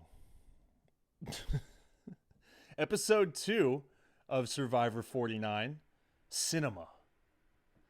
Let's start with the Hina tribe. So I guess the format of the show, of the Survivor recap show, we'll do some like catch up on what's going on with all the tribes. Then we'll get into the challenges, tribal, maybe some extra fun stuff in between. And let's start with the Hina tribe, or the yellow tribe, which is Matt, MC, Steven, Christina, Jason, and Sophie. We have our group of 3 at this point, which is Matt, Steven, and Christina. And Matt has kind of assumed the leadership role here. Right. And, he's like, I can build a fire. He's one of the older people on the tribe. Yeah, I think in the first episode, like, he stood back. He didn't want to show that he was super outdoorsy. And I'm like, dude, we take one look at you and we know that you spend some times in the woods. You know what I mean? Right. So he's a fire master, and he decides to build this group of 3. They decide to bring in MC, which why wouldn't you? She's clearly a strong competitor. But he's a fucking idiot. Yes. He's such an idiot. Fucks it up. I just wanted to like grab him by the neck and shake him like Homer Simpson with Bart, like just like fucking idiot, because he says to MC's fucking face, I see you like my grandma over there when like I talk, you like kind of you say the words that I'm saying. Did I just start mouthing? Yeah, you just started mouthing my words. Fucking God, dude, on Big O and Dukes, Drab used to do that. I'm watching you do it, and it's driving me a little crazy. This is horrifying. Okay, no, I'm glad you told me something. Oh my God, Drab used to do that to Chad, and it was really embarrassing to watch. Fuck. Well, you just know what I'm gonna say. Like, you're saying it. You're encouraging me as I say. No, I don't want to do that. It's like almost holding like a prompt card up as I'm talking. I'm just like seeing my mirrored mouth move. You'll see it when you watch the video back. But anyways, Matt in Survivor, not sitting across from me, is a fucking idiot.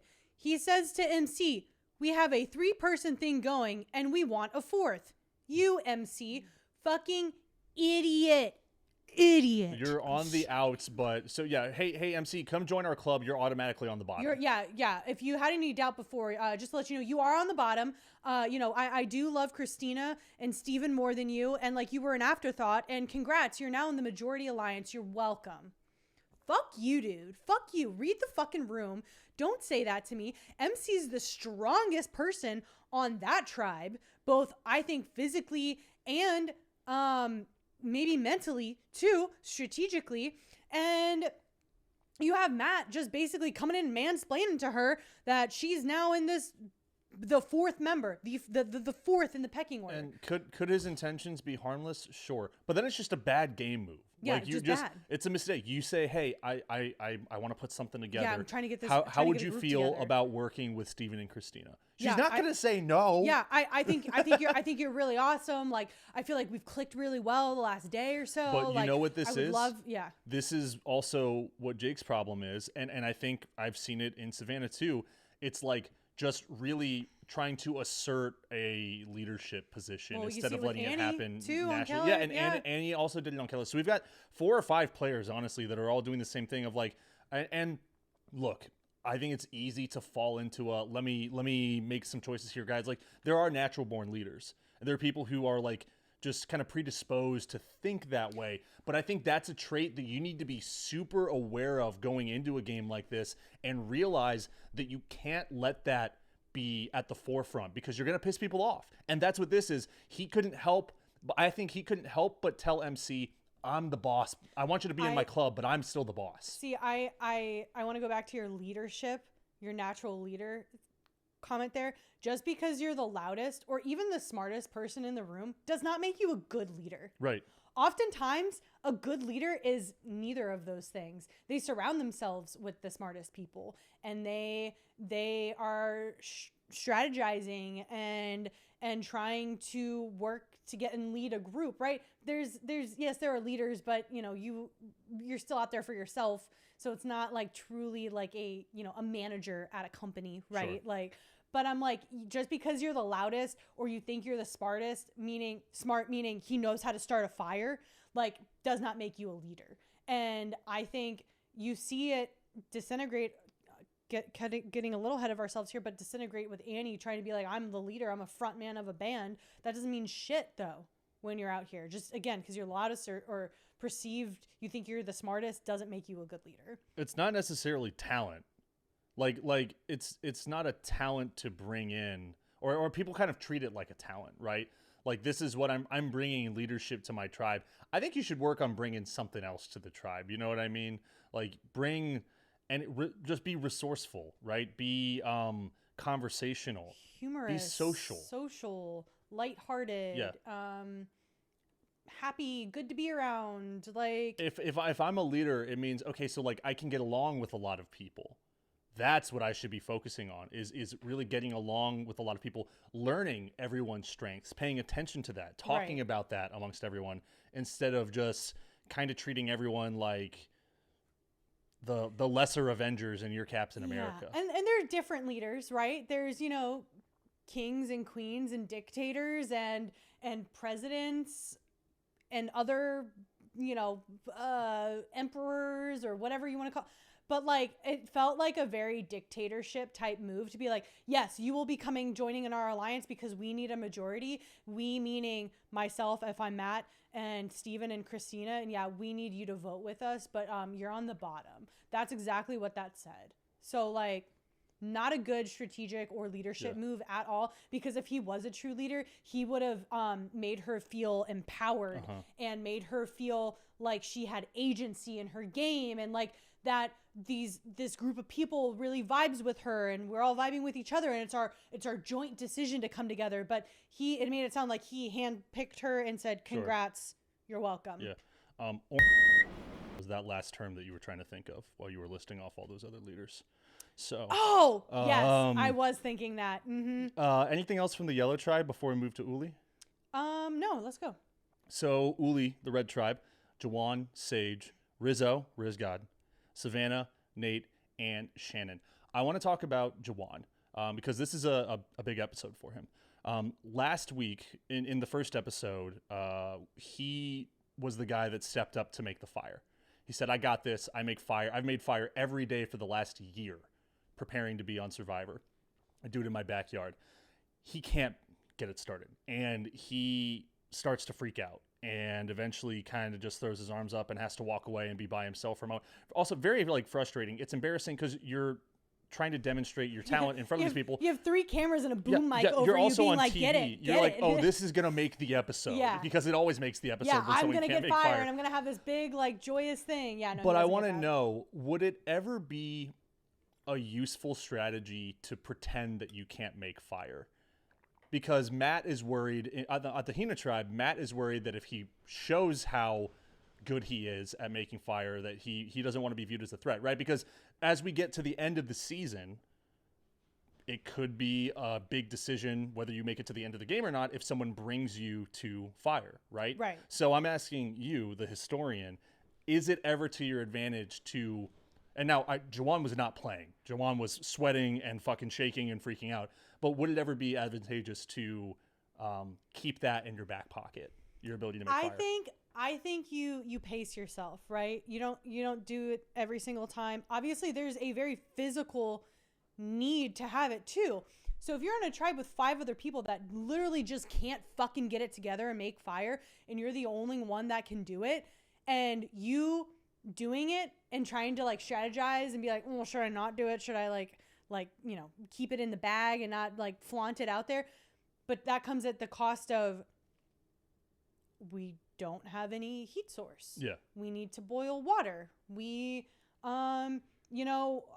got a fish and we need to cook it, right? So like there is a true like human desire need to have that thing there. So if you're the only one that can do it, you kind of just got to do it, depending, throwing out all your strategy, right? But if there's other people that can do it, then maybe, I let them do it. Like, you can go get your hands all fucking dirty with the flint. Wait for the volunteers. Yeah.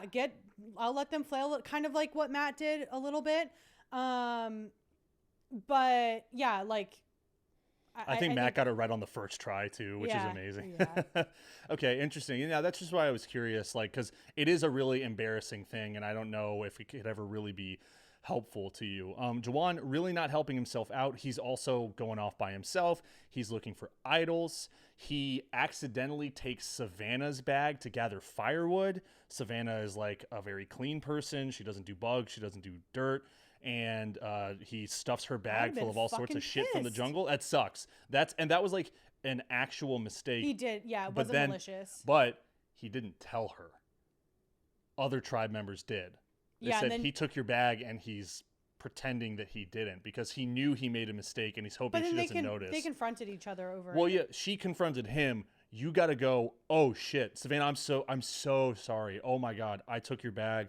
She said, and I mean, did you take my bag? She had to get it out of him. Again, you got to be so mindful in these first couple of days. You got to be forthcoming. You have to show that you are a teammate. These are your roommates, right? You have to be a good roommate. Because you made a mistake, and people do make mistakes. People fuck up on puzzles. People fuck up on challenges. People fuck up on trying to gather firewood, hunt fish, whatever it may be. But he withheld something from her. He was keeping it a secret. Yeah. It's an immediate strike. Yeah. I think for anyone who sees that, not just Savannah, and Savannah has a right to be annoyed, but you gotta realize that everyone is watching. I go back to Showergate and Big Brother. Everyone is watching you all of the time. You have to act like you're in the office. You have to act like you're at your in-laws. Like, you have to be on your best behavior. That is the way to think about it. Showergate, by the way, for people who are just tuning in for this season of Backdoors and Blindsides Survivor recap, Showergate was from the most recent season of Big Brother 27, and Ashley, the winner, actually made herself a huge target in week 1 because she took the infamous 2-hour shower in the HOH's, the winner of the week's room, and people were pissed about it. So the little like just how I present myself as a human and my little antics and my approach to things and stuff like that can rub people the wrong way and like snowball into a reason for them getting you out. So kind of got to keep it together. The group of 4 in Uli is Rizzo, Nate, Savannah, and Shannon. Now, I noticed that like every tribe was quick to make a group of 4. Mm-hmm. Why is that? Like, why is 4 the magic number? Why not 3? Majority. Okay, so you need the majority. Yeah. So you're probably, if I'm on it, I'm coming to you, Matt, and I'm saying, you're my number 1. How do we move through this game? Let's go find our number 2 and our number 4 or 3 to make a 4. Because you want the numbers on your side for the first vote, at least. Yeah. And for the second vote, at least, if you get there. Makes sense. So, yeah, you want a wide, sturdy base. So one fun thing that we start to see on the Uli tribe is they are trying to hunt and gather and forage, and they find Savannah finds a crab, a big fucker too. It's huge. It's huge. Yeah. It looks like a hermit crab on absolute steroids. If Jake was a hermit crab, that's what it would be. He would be that crab. It looks like one giant claw. It's huge. And you know, they put it in this pot, and Shannon, our yogi kind of hippie girl, she gathers everyone around. She says, let's pray over the crab, and she's everyone, you know, closing your eyes, like trying to pray. And meanwhile, this crab is trying to get the fuck out of this pot. It's fighting for its life. It's like, get me out of here. Can you imagine if it had escaped while they were praying? It would be so funny. That'd be so funny. There have been past players who have felt that sometimes they win chickens as a reward, and it's kind of the age-old chicken before the egg kind of thing. Like, do we use these chickens to give us, you know, constant protein with their eggs, or do we kill the chickens and, you know, get a protein surge now? And you see some people in prior seasons, they'll release the chickens and like, oh, go out into the forest. Like, I don't want people to eat you. Oh, that gets people upset too. But, you know, Shannon doesn't make a big deal about it, right? She's not like, you can't eat that. Some people have kind of taken that stance before, but she's like, you know, I just want to say like a nice prayer and thank the animal for sacrificing itself for us, which I respect. And you have 6 people, and this fucker's huge. This crab's huge, but it's still one crab. Like, that would not be enough for me. It would just be a tease. Well, no, I mean, I've seen you put down some crabs. Oh, before. I put down crabs. I love a crab. I feel like we need it. I need crabs now. Like, you speak about man. it needs to be in my stomach now. So blue crab or crab legs? I mean, I prefer, like, give me the Alaskan or like the snow crabs. The big guys. The big guys. I mean, the Alaskan ones are kind of harder to find, and they're also way more expensive. I will happily suck down some snow crabs. I think the big, so my family every year would go on vacation, and usually part of vacation we'd go to, you know, like a seafood like buffet, like a nice so restaurant. You normally go to the beach. Yeah. Normally in like the Carolinas, you know, Virginia Beach, Outer Banks, like that kind of band. And I don't fuck with any of the sides. I'm not eating the bread. I'm not eating the prepared whatever, or the salad or the mac and cheese. I'm not eating any of that. This is in an all-you-can-eat situation? Yes, okay. I am only going for the crab legs. I'm getting my money's worth, and I'm eating until I feel sick and my arteries are soaked with butter and seasoned salt. Can confirm. I've seen them. I think my record of snow crabs, and I must have been like 16 at this point. I think I ate like 26 of them. Holy shit. And like one sitting. But again, bunches or like just the single ones? Like the clusters of the snow crabs. Yeah. Yeah. 26 clusters? No. Oh my God. Legs. Okay. 26 legs. That's still a lot. Yeah. But yeah, I didn't have any like bread or any of the stuff that like fills you up. Like, I'm only eating crab legs. And yeah, I mean, the one time we went, what was it, Valentine's? We went to a crab like house. We can name them. Crazy crab. Yeah, they suck, so we can name them. Yeah. I don't even know if they're still a business anymore. I think I drove by it the other day, but... Is it still there? I think so. So we went on Valentine's. We had reservations. This is a very crucial part of this story. This place had just opened. It had just opened. They're running a 2 for $99 Valentine's deal. We got all you can eat crab legs and whatever the fuck, and I think it was a pitcher of beer. Yeah, that was for me. Yeah, it was for Matt. And I was like very excited about this place. We had been there for, I don't even know how long it was at this point, maybe 10, 15 minutes. And we're looking around, and this is past our reservation time. We were early to the reservation by a few minutes, as you do. Check in with the booth, the hostess stand, and you stand off to the side. It's kind of very small area where we were standing too. And you see more people come. And more people come, and no one's leaving. They say they have a 2-hour time limit to eat the crabs, and no one's leaving, and I have a reservation. And it's truly like that Chinese restaurant episode of Seinfeld where they're sitting there and they're like, do we leave? Do we not leave? If we leave, our name's going to get called immediately. Right. We're, trying to do something afterwards, and, we're trying to, we want this food, right? Like, we came here for this. And so I think, what even was the final time? Oh my God. I mean, we were there for over an hour. Waiting past our reservation. Well, it's like this place had just opened. The kid who was like running the reservations, like, They made too many reservations, and yeah, they weren't running this timer correctly. They didn't know how to operate this place. So eventually, like, I mean, there are, I would say, at least 10 to 15 couples just like waiting around, or parties, for their tables. Yeah. And at one point, this, you know, maitre d' is maybe a little compliment. The host just starts bringing out bottles of wine in little plastic cups and starts pouring wine for everyone who's waiting. Not IDing people. Oh, it's awesome. Not carding, like just being like, shut up. Here's some free wine. All of a sudden, I was like, I could wait a little longer. But meanwhile, we're like right down the street from Hooters. And well, the whole we're time also I'm like, right across the street from like a little more divier, also Crab House. I'm a greater Fairfax establishment. And listen, though. I love some Hooters. Yeah. In all the forms. Yeah. And we're big Hooters fans. Big Hooters guy and gal over here. We're the only podcast who's ever been really into Hooters, by the way, that I've done. Their chicken wings are huge. They're seasoned and breaded spectacularly. Yeah. Hang on. This is a good idea. Let's make going to Hooters a big part of this podcast. No one's ever done that before. People are going to love it. And then maybe we could do a live podcast at that Hooters and put it on a cassette tape and sell it for $45. Anyways, so we could have gone to different restaurants, but it is Valentine's and we were staying there. We're drinking wine and we're seeing people who came in after us who confirmed had a later reservation time and they are getting seated before us. And what we're soon realizing is this poor hostess is being bullied by the patrons of the establishment. They're going up to them being like, get me in a fucking table right now. I've been waiting for however long. So it no longer was about who had the reservation, who's been waiting longest. It's whoever made the biggest stink. So I look over to you and I go, she wants her crab legs. I'm sorry, you got to go yell at the kid for our table. Oh, and hang on, I'm not the type of person that would yell at No. someone.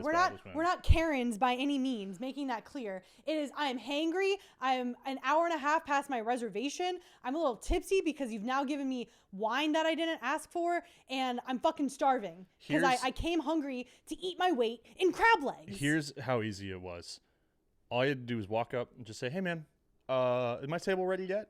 And he said, what's your name? And I gave him my name. And he said, yep, it's ready right now. That's all you had to do. That's all. Because it was just whoever is, and maybe it was whoever was nicest to him in that moment. Maybe. But then we were seated. I drank a pitcher of beer and everything was cool. I thought I heard an F-bomb come out of your mouth, but that's. No. Oh, that's when we do the podcast at Hooters. Right. Anything else from the Uli tribe? We have Nate, who's kind of the older guy, if you will. He can't keep up with any of the Gen Z lingo. He kind of is feeling like he's on the outs. He doesn't know what a streamer is. He doesn't know. No, that was Matt, I think. Take that out too. Fuck it. Take it out. Take it out. Make a mark. Make a mark. I made a mark. Okay. We're resetting all of this.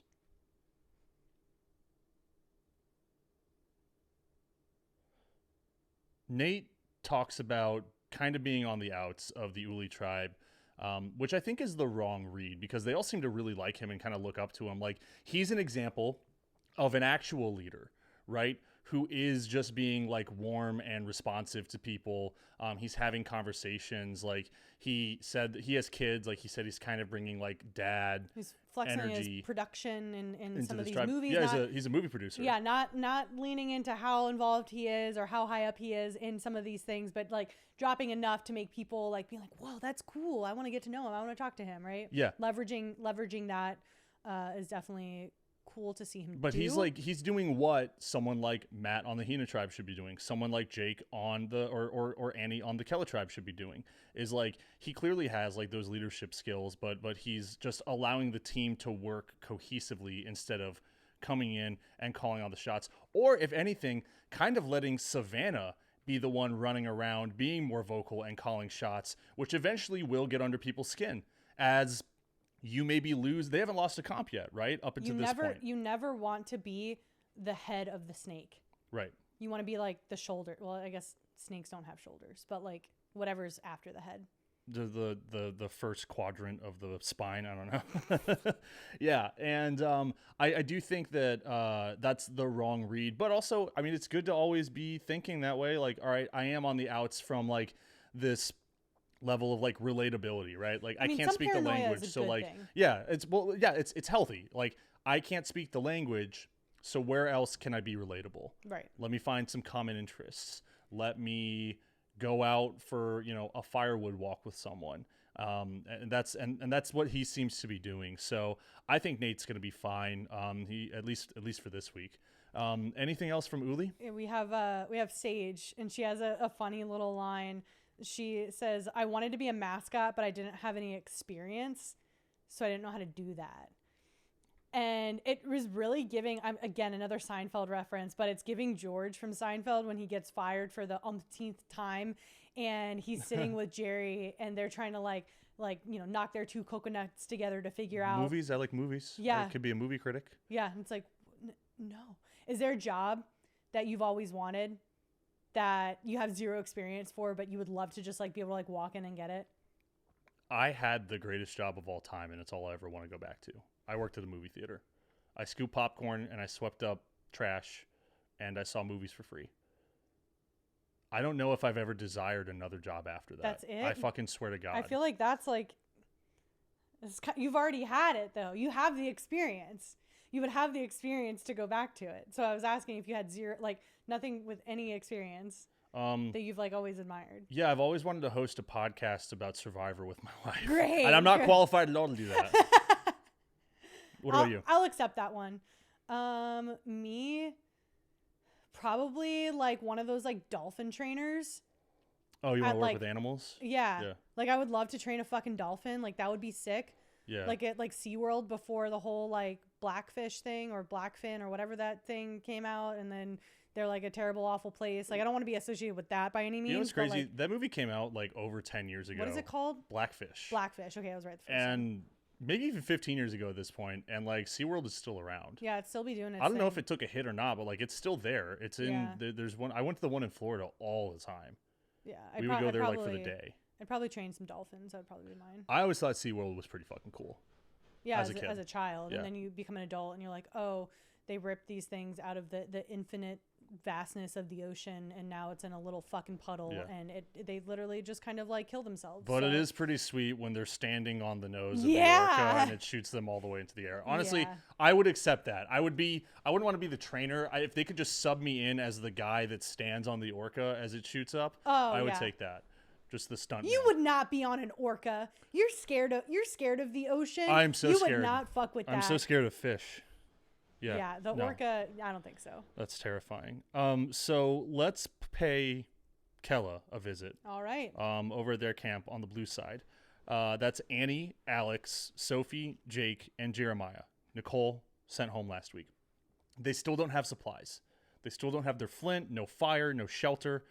Their sights are already on Annie. They haven't even lost immunity yet. They don't know that they're going to tribal. Well, they've already lost 3, so their like morale is not high there. But like they've already got their sights on Annie, and we talked a little bit, in the episode 1 recap about how that's not really a good idea because it's not good to back someone into a corner before you have to. And Jeremiah let it slip that she was in consideration for being voted out in week 1.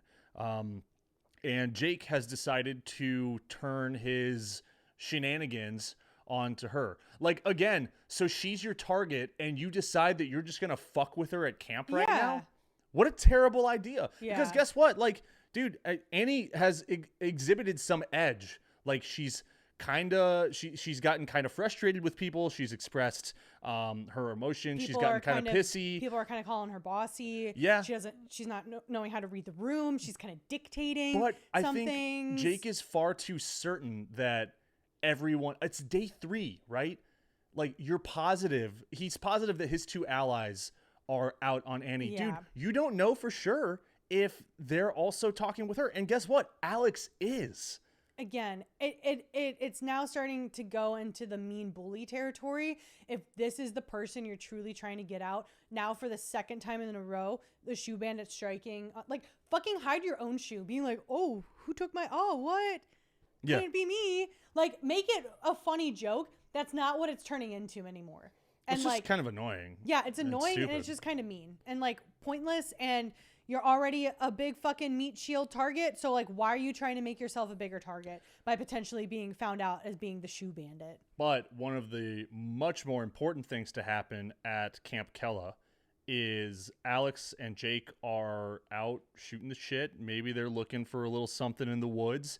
and Alex is the one who stumbles across a beware advantage. So he's with Jake. I think Alex is the one who actually like spots it, so it is his, right? And I think that's like the rules of the game. Yeah. But well, he could have left it, and then Jake could have taken true, it. But true. like, he found it. And he wanted it. All it is a prompt that says the next time your team loses the immunity challenge, you have to start digging around the water well. And then there will be more instructions from there. Yeah. So we will come back to that because first there is a journey competition that comes up. Before that, the show opens with Jeremiah like scrounging around. Oh, yeah. Yes. And he's like eating worms. I'm sure that's part of like the great Survivor experience, right? I'm on Survivor. I ate a worm. Fun bar topic. Fun party trick to get out, when you're back at home. Not for me. Cannot be fucking with that. I would rather just starve. I would rather drink my weight in water. I would not be eating worms, especially if they're not cooked.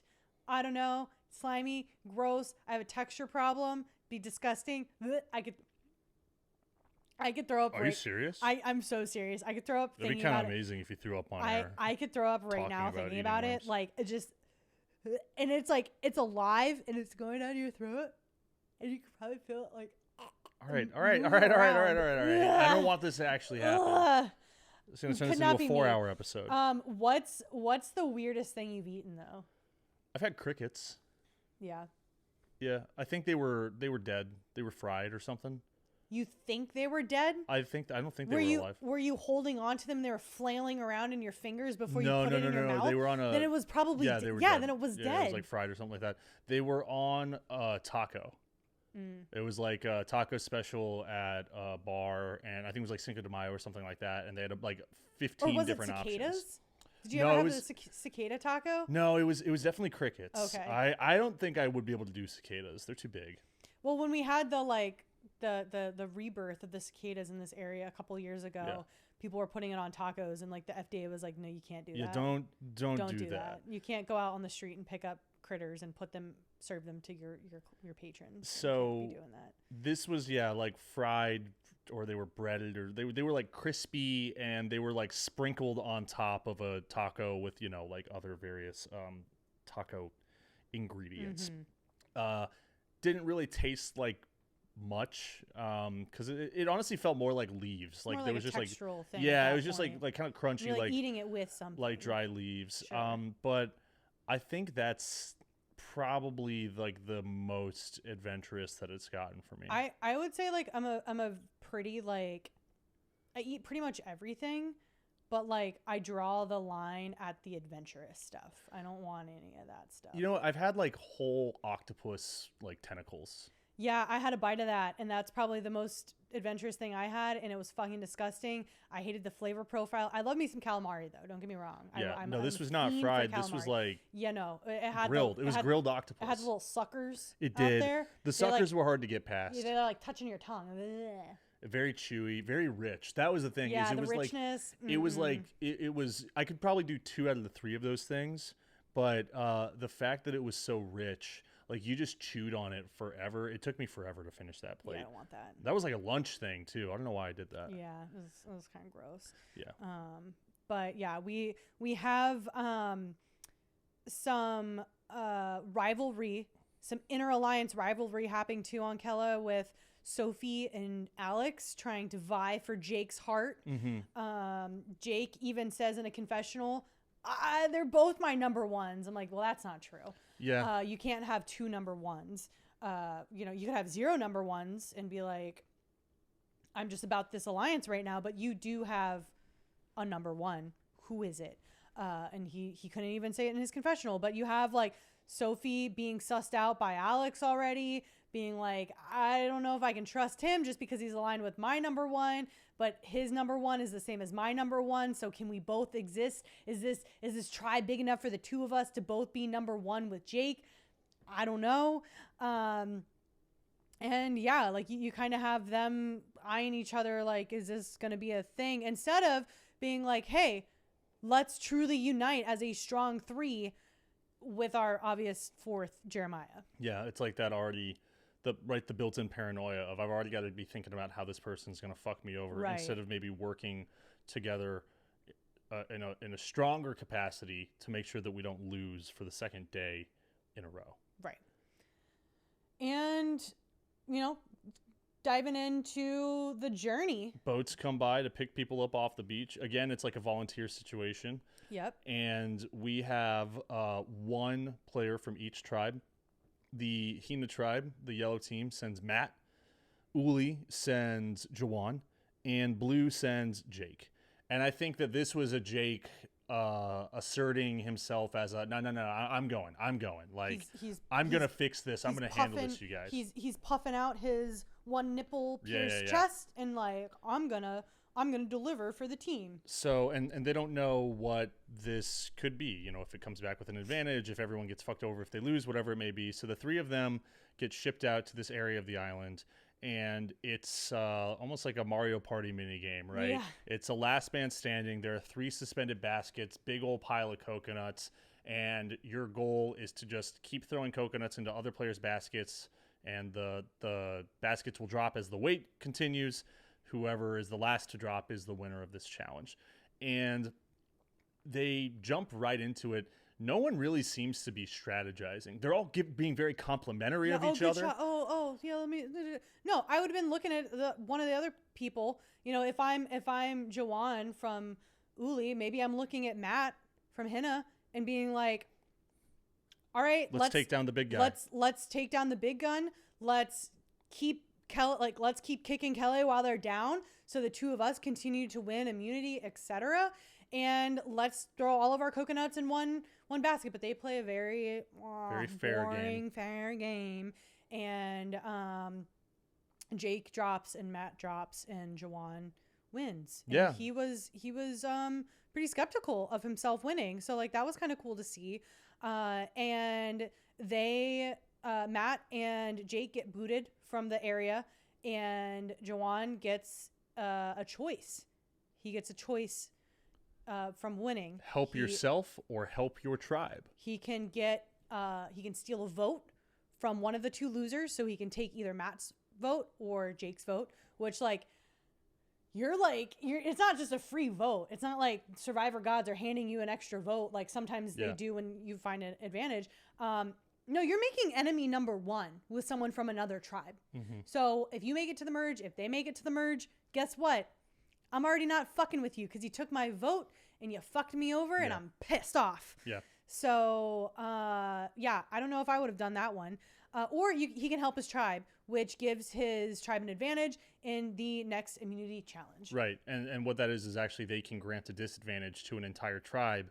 So you're pissing off a group of people instead of one person, but it's far less personal because it is just it's a group, it's a challenge. It's not necessarily affecting like the individual's gameplay game. And that's what Jawan ends up taking is the help your tribe.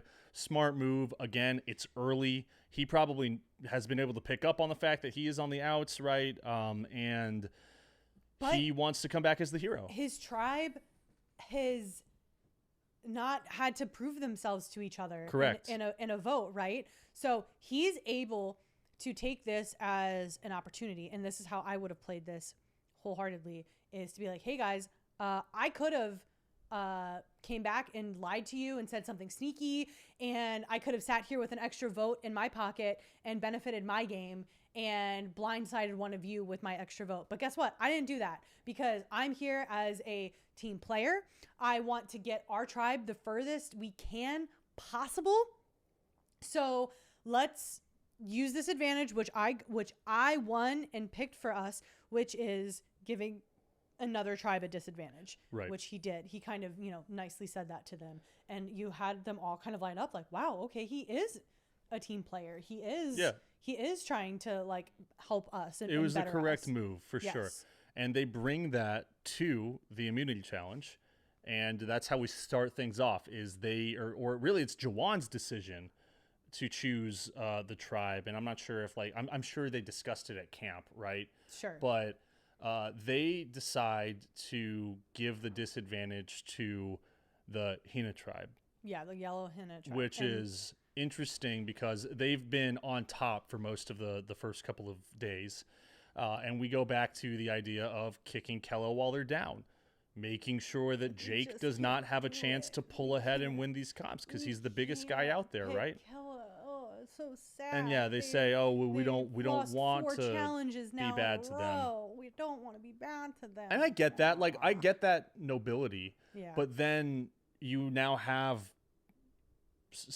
scorched some of the players on the Hina tribe. Right. Because they're like, okay, well, why not give it to the biggest guy, right? I think right there, it's not so much they're mad, like they wanted Kella to be kicked while they were down, the Hina tribe did, as why not give the disadvantage to the biggest threat on the beach, which is Jake, right? I think that's like a very acceptable reason to be frustrated by that choice, right? It's kind of like synonymous programming running together, like The Amazing Race.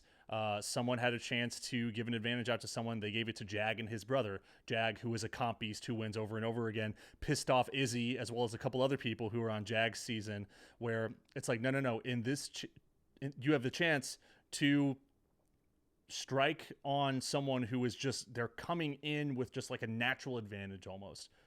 You got to use it correctly. So the disadvantage is they have to run with 20 pounds worth of coconuts on each player's back. And there's a point in the challenge where they have to unlock something, and instead of one key, they have 10 keys that they have to, rifle through and try to figure out the key, basically adding time to their approach potentially. Mm-hmm. So this is kind of a crazy disadvantage because now you have to run this whole course with this shit on your back. And then we have sit outs this time because it has to be 5 players from each tribe. Yeah. Obviously, Kella. Oh my God. Kella doesn't have the full tribe compared to the other two, so all of their players play. And the sit outs are Sage and Christina, respectively, from the Uli and Hina tribe. Yeah, and then from the start, you see this disadvantage that they have with the coconuts, with the keys, and I think I even said out loud, like, well, there's no way that they're going to win. Like, they've just signed their death warrant, basically.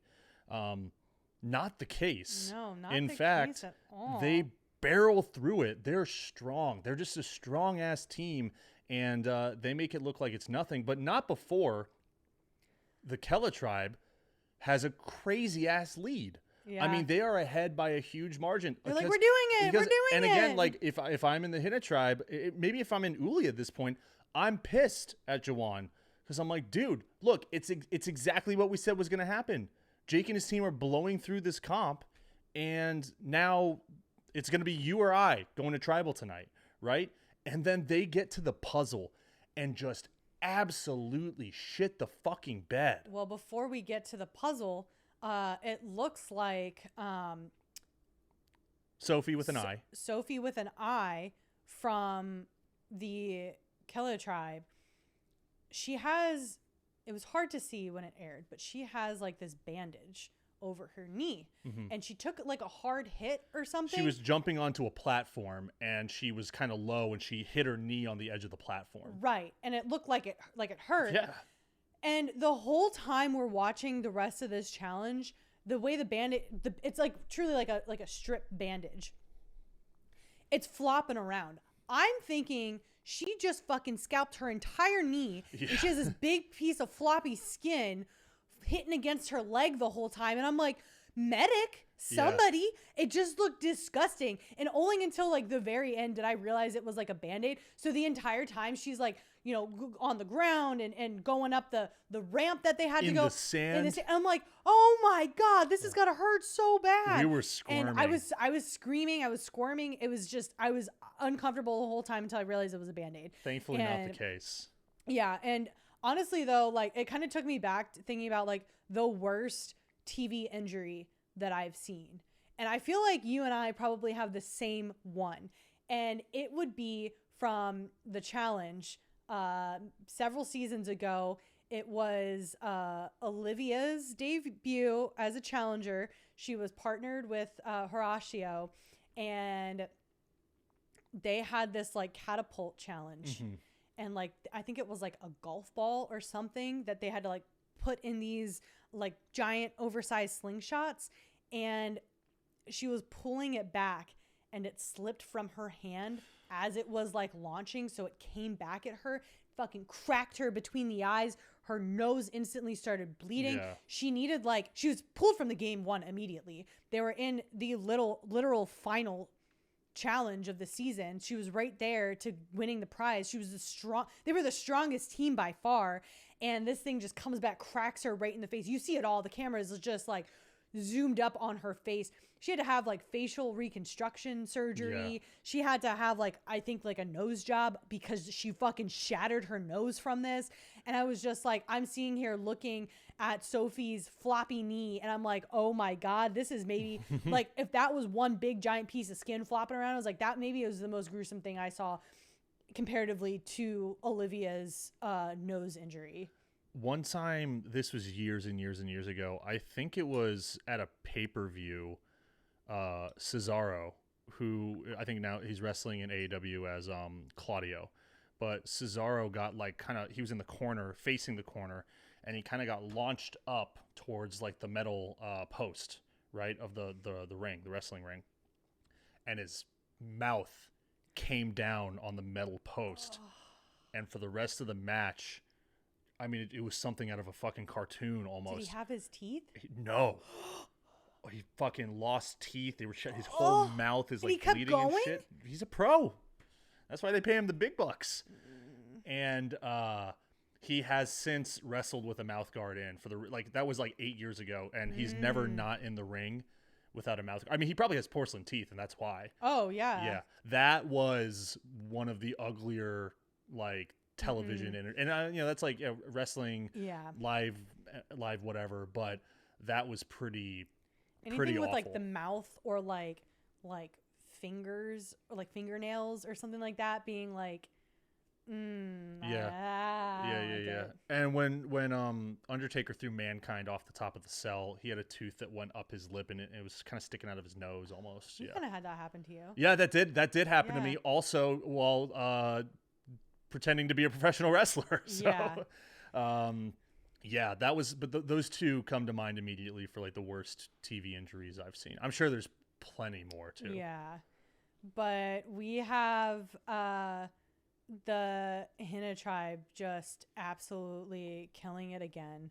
We have the Uli tribe ends up killing it again, and again, Kella loses. And something I want to point out here, I haven't seen Uli or Hina argue with each other once during competition. That's all I see with the Kella tribe. Yeah. And that's all that's happening here, because where they blow it is when they get to the puzzle. Yeah. And it's Sophie and is it Sophie and Alex or Sophie and Jeremiah? It's one of the two. And Annie is standing off to the side and she's yelling at them and they're not listening to her. Because here's the thing is like, whether she's right or wrong, they're completely disregarding her. Like they're not even acknowledging what she's saying to them. They're not looking at her. They're not giving her a wave or a thumbs up or a no, you're wrong. I got this. And you're just from the start, okay, they're cooked. To quote the Riz God, like they're cooked. They're not going to make it out of this because they just can't work together. It's more of what we talked about in that first episode. They just don't seem to be very nice to each other. They don't seem to like each other very much. Yeah, no. And then you have Jason and Sophie from Hina. They were killing it. They killed that puzzle. They did amazing. And then Uli came in second. And back to tribal Kella goes. I have to stop. I have to separate them or something. I can't work through that. What do you want to do? Should we put one in the guest room? They do it just for spurts. It's not like they've been doing it for 2 hours constantly. All right. Well, sorry. Then I just need to reset because that completely took me out of it. It was so loud. I know. So we go back to tribal. That's what we said? We leave it at tribal? They go back to tribal, but we're going to talk about their idol search first. Yes. Yep. That's what I have on my shoe sheets. So for the second day in a row, the Kella tribe is off to tribal that night. which means 0-5, baby. that Alex has been prompted to begin his search for the second part of this Beware Advantage, Yep. or he's going to find out what it actually is. Him and Jake start digging around the base of the water well. They find this prompt. There's an idol somewhere near the camp. And Sophie's there with them too. Yes, they decide to pull Sophie in because they're the trio, right?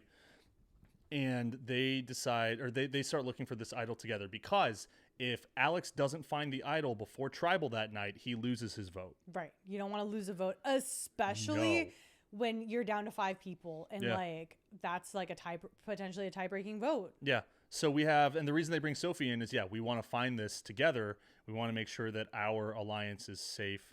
You need a key. You have to find this lockbox that has the idol, and there's a key that they dig up. The key is chained to a cannonball. Yeah. And so Jake is walking around like a fucking Viking warrior with this chain wrapped around him and this cannonball just over his shoulder. Around. He's just making all this noise. It's metal on metal. So they're trying not to take attention. And then, of course, Jeremiah stumbles into their search. And they bring him into it. Again, another mistake by them. These people on these tribes are like, let's get a solid 4. And then they proceed to like immediately show the pecking order of that 4. Because guess what? Jeremiah wasn't looped into this search. It was like, oh no, we're going to maybe keep it secret from him. And then like now he's here helping, I guess. And he's over there feeling like, okay, I guess I'm not on the outs or I'm on the outs and I thought I was on the ins, and what the fuck, guys? It's okay for him to know that he's on the bottom. Like Jeremiah can take a look around and kind of realize maybe I'm on the bottom, but like you don't want to double down on that and like assure him that that's the case, because that's never gonna help, right? You want him to be hopeful. Yeah, he does not like it. And then we get Sophie finding the box kind of early on, and she's like, well, maybe I want this advantage. So she like puts the leaves kind of back over it and continues about, which like how the game actually works. I don't even think that would have been her idol to have. Yeah. Right? Because the whole Beware Advantage is for that specific person who finds the Beware Advantage. She did not find it. Alex did. So if she somehow was able to like trickily get the key, open the box, like I don't think that would have been her idol. And then it would have been confusing. Then they would have went to tribal, and then Alex wouldn't have had his vote. Yeah, I think like I was just confused by her thinking that was even an option for her. That what should have been an option was, oh, maybe I want to get Alex out tonight. I don't want him to have his vote. I don't want him to have an idol. So I need to fucking take this box and throw it in the ocean. Yeah. That's what it should have been. Not like, oh, I want it for myself, because I'm like, girl, I don't think you can even get it for yourself. Well, how amazing would that be, though, if she does end up taking it for herself and then she tries to play it? I mean, that would have been hilarious. In front of everyone, in front of the whole tribe, Jeff says, well, Sophie, this isn't yours to play. Yeah, sorry. And now you're fucked. Yeah. Like now you've burned your entire tribe. I mean, that's why I wouldn't touch it. I get the strategy part there, but it doesn't like the way the game is structured. I don't think was even a possibility for her to even have that idol. So yeah, I was a little weirded out by that. But then you do get right before tribal, you get Alex going to Annie, right? Because they maybe have something going on, the two of them. You get him going to Annie being like, hey, I have an idol, and like I want to make a big move because Sophie is Jake's number 1, but like I also kind of want to be Jake's number 1 because I want my bromance. Yeah. And I guess I don't know if he's trying to play it safe or if he's just really trying to throw the scent off the trail and make Annie feel like she's going to be all right. Why would you tell someone who you are steadfast in getting out that you have an idol? Well, I mean, I guess there's nothing to lose there because everyone else in the tribe knows you have an idol because they all helped you find it. And then try to make a big move against Sophie. God forbid if Annie went back to Sophie and told her that. Well, and this goes back to the pining for Jake's affection, Jake's attention, right?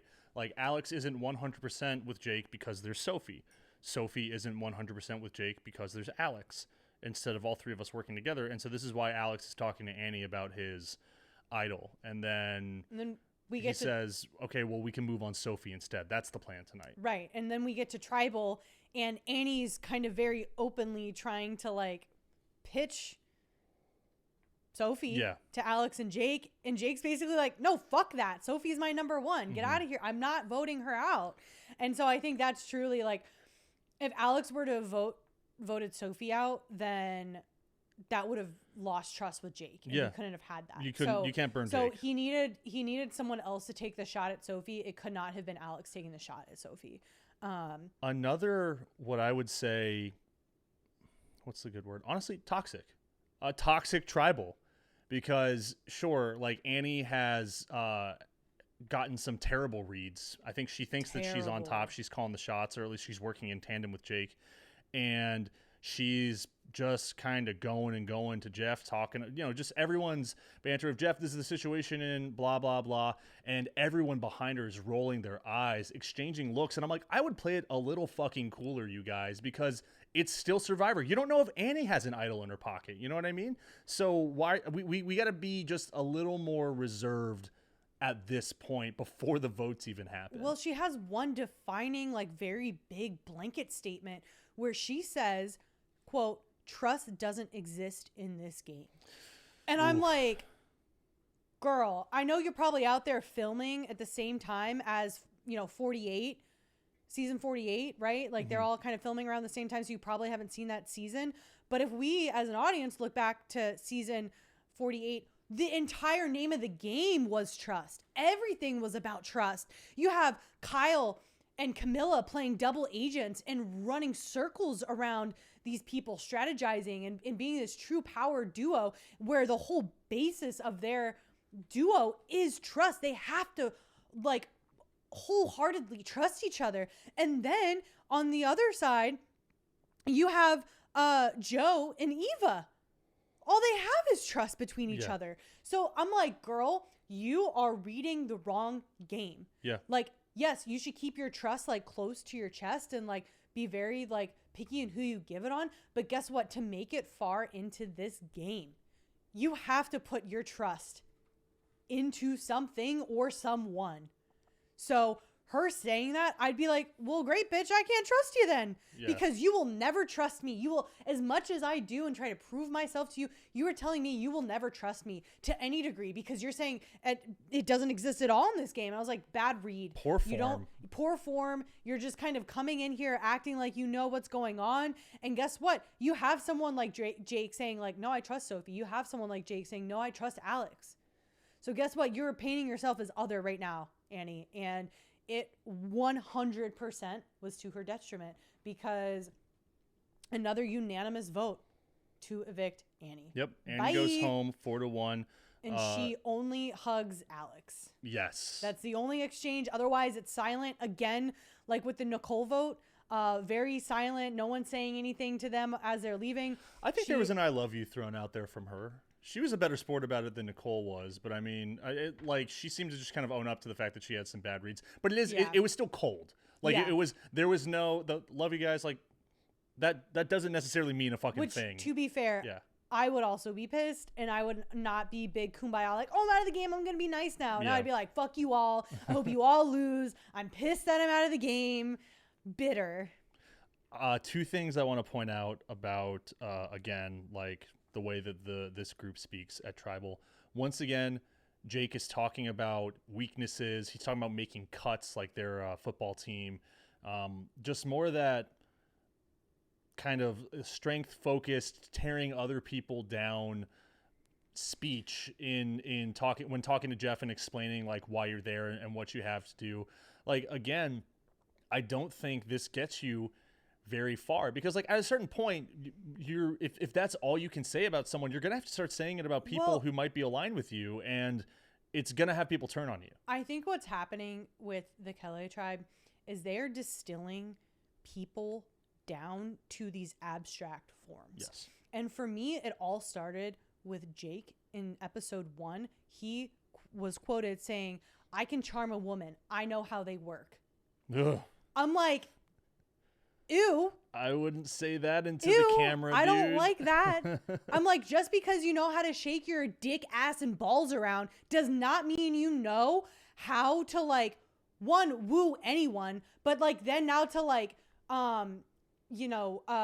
like, oh, I know about women because I'm this like sexy buff guy with one nipple piercing. Like you fuck that. I hated that. So again, he's coming to this tribal being like, it's arrogant. I know better. He's I know arrogant. better. That's what I know it how is. to, I know what a woman is, so I know how to treat a woman like this. I know who's the weakest, so I'm going to target that person and I'm going to hide their shoe and then they're going to leave. Like, I don't really fuck with it. I don't fuck with it. And I thought I was fucking with it because he had this story, right? Like he's this soon to be dad,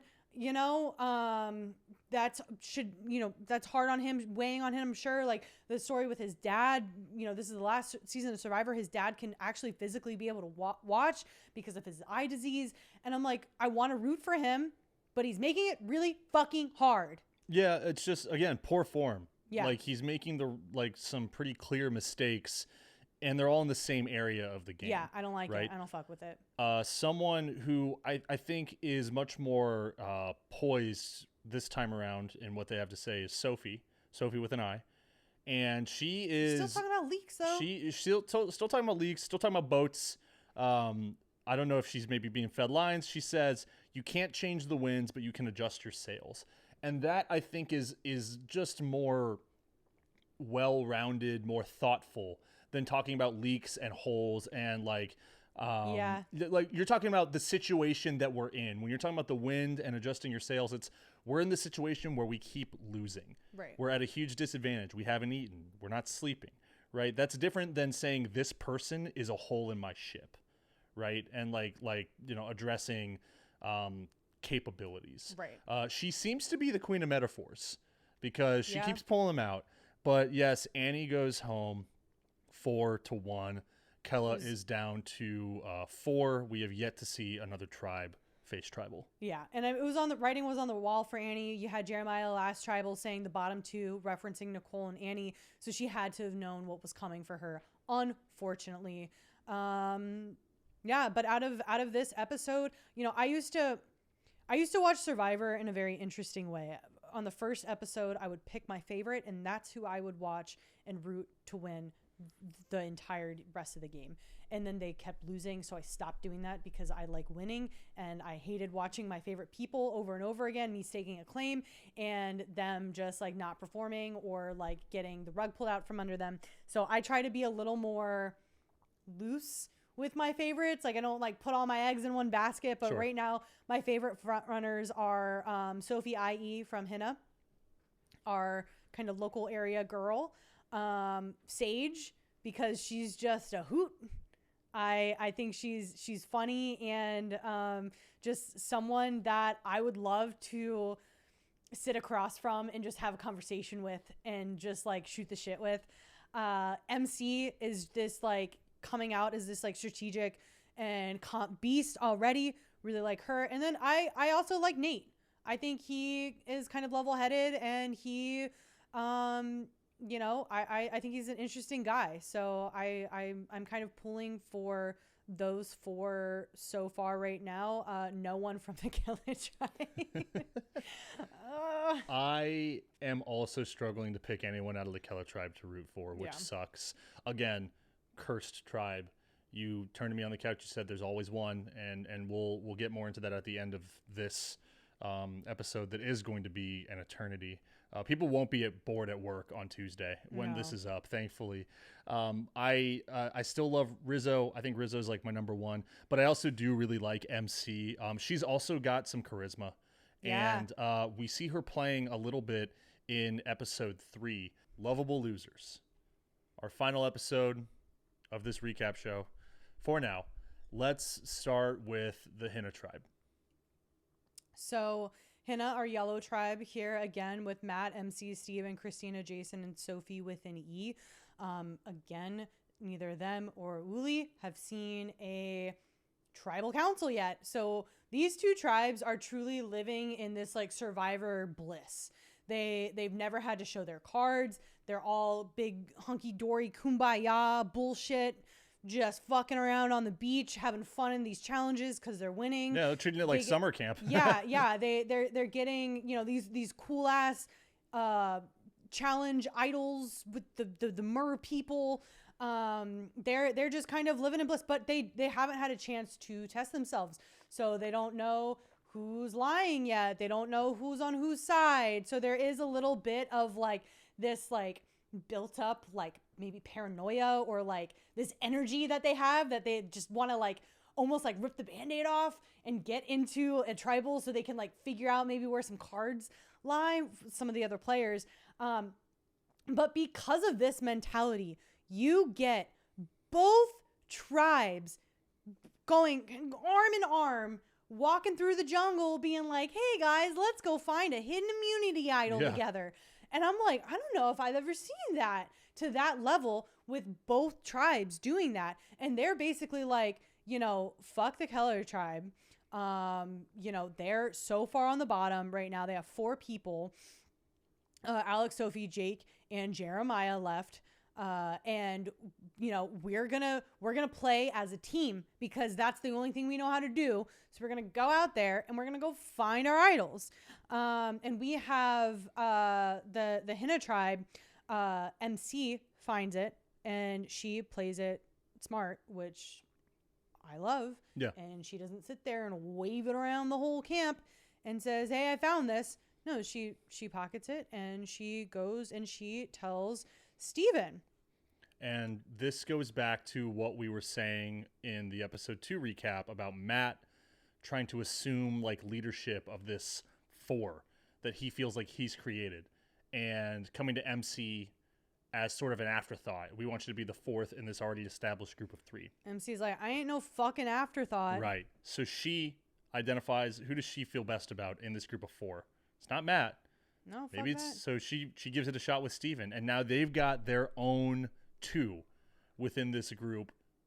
Great move by her. Probably the best move of the season so far. Right. Again, going back to what Annie said before she was booted, she was like, you can't have trust in this game.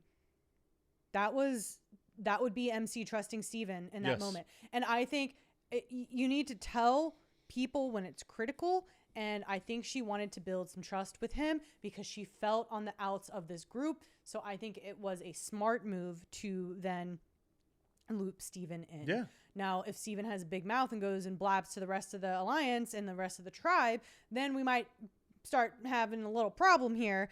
And now we can't trust MC because she sneakily found the idol that we're all supposed to be out looking for and blah, blah, blah. But right now as it stands, it's a good move. And she's, you know, building that equity with Steven and trying to really, really lock in that 2-person alliance with him.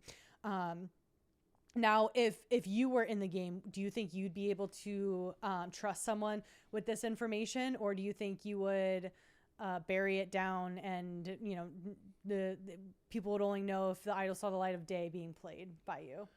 I don't know if I would divulge right away, especially being in Hina's position. You've won almost every challenge as a tribe. I think it's a pretty good chance that you're going to keep winning.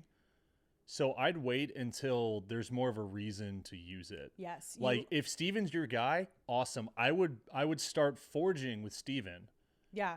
Deepen that relationship, right? Build that foundation. And then when the need arises, maybe you lose a tribal, maybe one of your other alliance members is really starting to be a dick.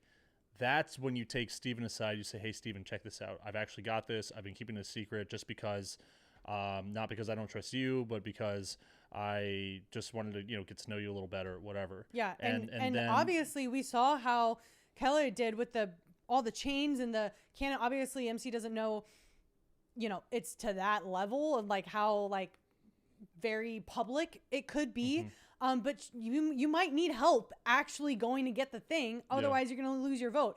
So I definitely agree with you. I think maybe it was a little too early for her to tell him that because the longer someone sits with information, the bigger chance it is to leak out and and for him to now use that information to leverage and to build a better relationship with someone else for whatever reason. Maybe MC pisses him off at some point and is like, you know what, I'm going to use that information you told me to get back at you or whatever.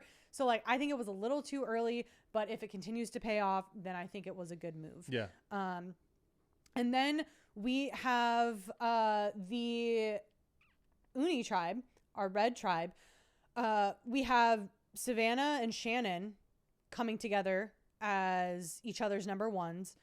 Again, two of the girls that have the most similar name have to work together. So this is going to be very challenging for me as I try to distinguish between the two of them and try to not get them conflated or confused. And then you have the group look for Idol over there. You have Rizzo finding it, being like, I found it. Ah! And of course, because that's his personality. The Riz Gods Riz-godding it up. Shout out Riz-God. Yeah. And then that's basically it for those two tribes this episode. We get a little bit from them as far as the idol hunt goes, but obviously it can only go so far because it's a beware advantage. Yeah. And they can't do anything until they lose, and they're not losing, so they will continue to not do anything. But really what the meat of this episode is on the Kelly tribe. And you get, before the big thing happens, we get Jeremiah again, opens up with him trying to gag down some fruit that he's eating. Is it coconut?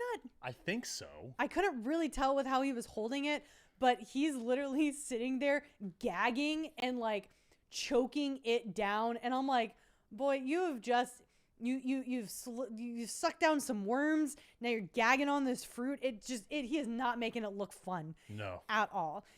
And he's trying though. He is having the full Survivor experience, and that's what I appreciate. Honestly, I'm like, yeah, I do want to see people do this shit. Like that was one of the biggest things about the show when it first came around, right? Like people were like only starting to grasp the social play as it continued. It was like, oh, we're watching all these regular ass people survive in the jungle, right? And so like I just remember like my parents were big on Survivor, like really when it first came around, and like that's all they would talk about is just watching people eat bugs and drink cow's blood and shit like that.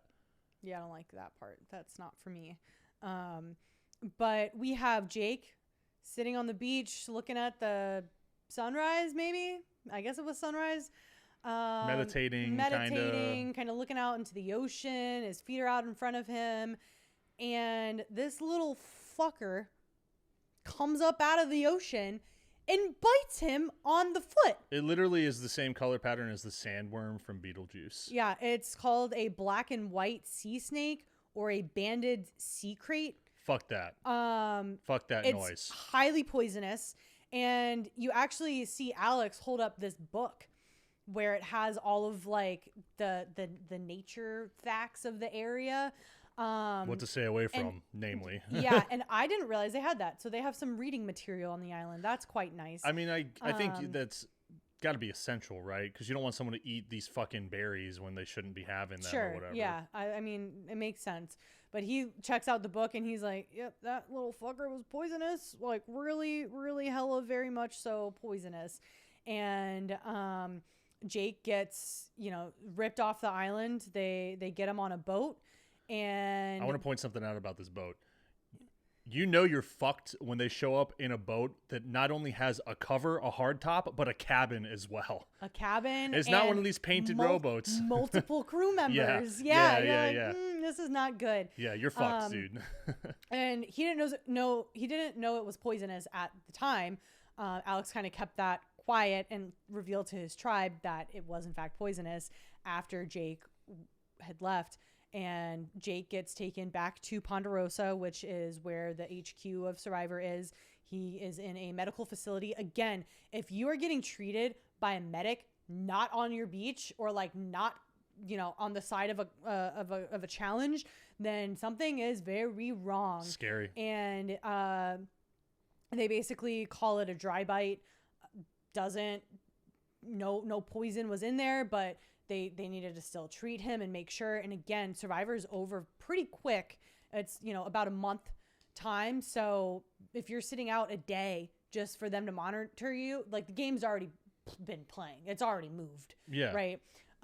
So he unfortunately gets pulled from the game, and not before his son was born though. So he was able to be there for that, which I don't know in this grand scheme of life probably should have been there for that. So Well, maybe it was the normal God's way, not the Riz God, but the normal God's way of being like, you should probably be with your wife right now, birthing your son. Yeah, I really appreciated the way that Jeff and God damn it, what's the doctor's name? I thought I had it written down, but the two of them explain why he's getting pulled, and it's not because he's in any like actual danger, but he's been through a traumatic event. Right. He was in shock. Right. And after that trauma, the doctor says, well, you can't go back out into these conditions. And play a social, strategic, mental, emotional, physically grueling game. Malnourished game. You can't be really doing that. So that's his time gets, the shoe bandit's time gets cut short. And that's the call, right, that they make. They decide to pull him. But that whole time, and this honestly took up like half of the episode, right? The whole time before they're making that decision, I'm shaking my head and I'm saying, whatever they say, you gotta pull yourself out. Yeah. If you get out of this unscathed, you have to say, I'm going home. I don't know how this happens to you and does not immediately wake you up. Yes, I'm on TV. Yes, I'm doing this for my family. But, dude, like, you have a baby coming.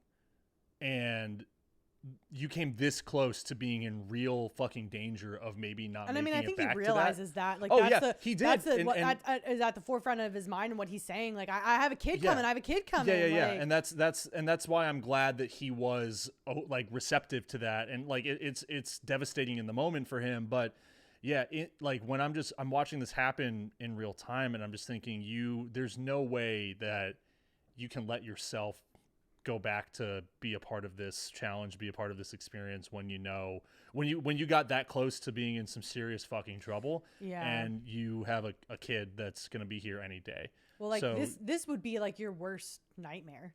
Getting bit by a snake. Are you kidding? You would never leave our house.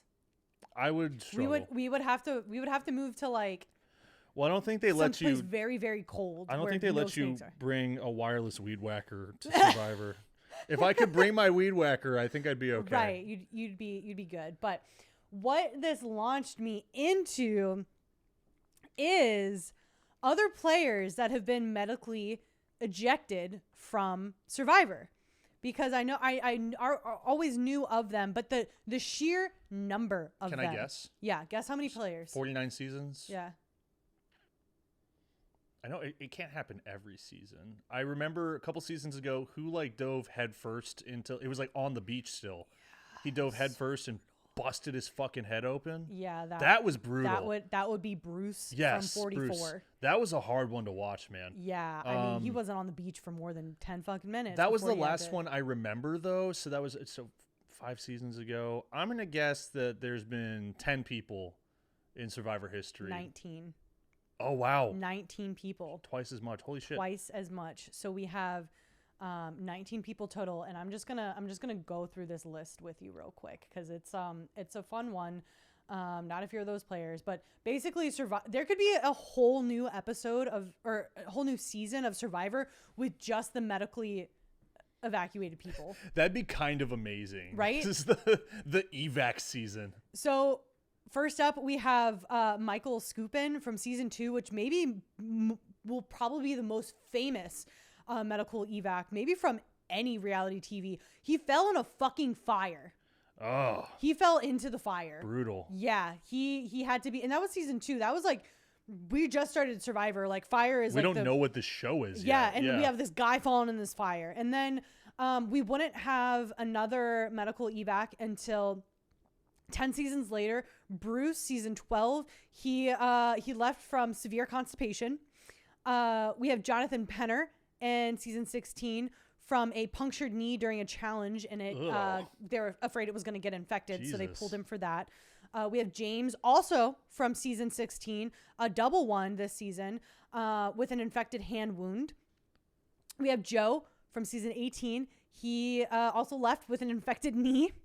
We have Mike from season 19, and they had this like a brawl challenge that they used to do.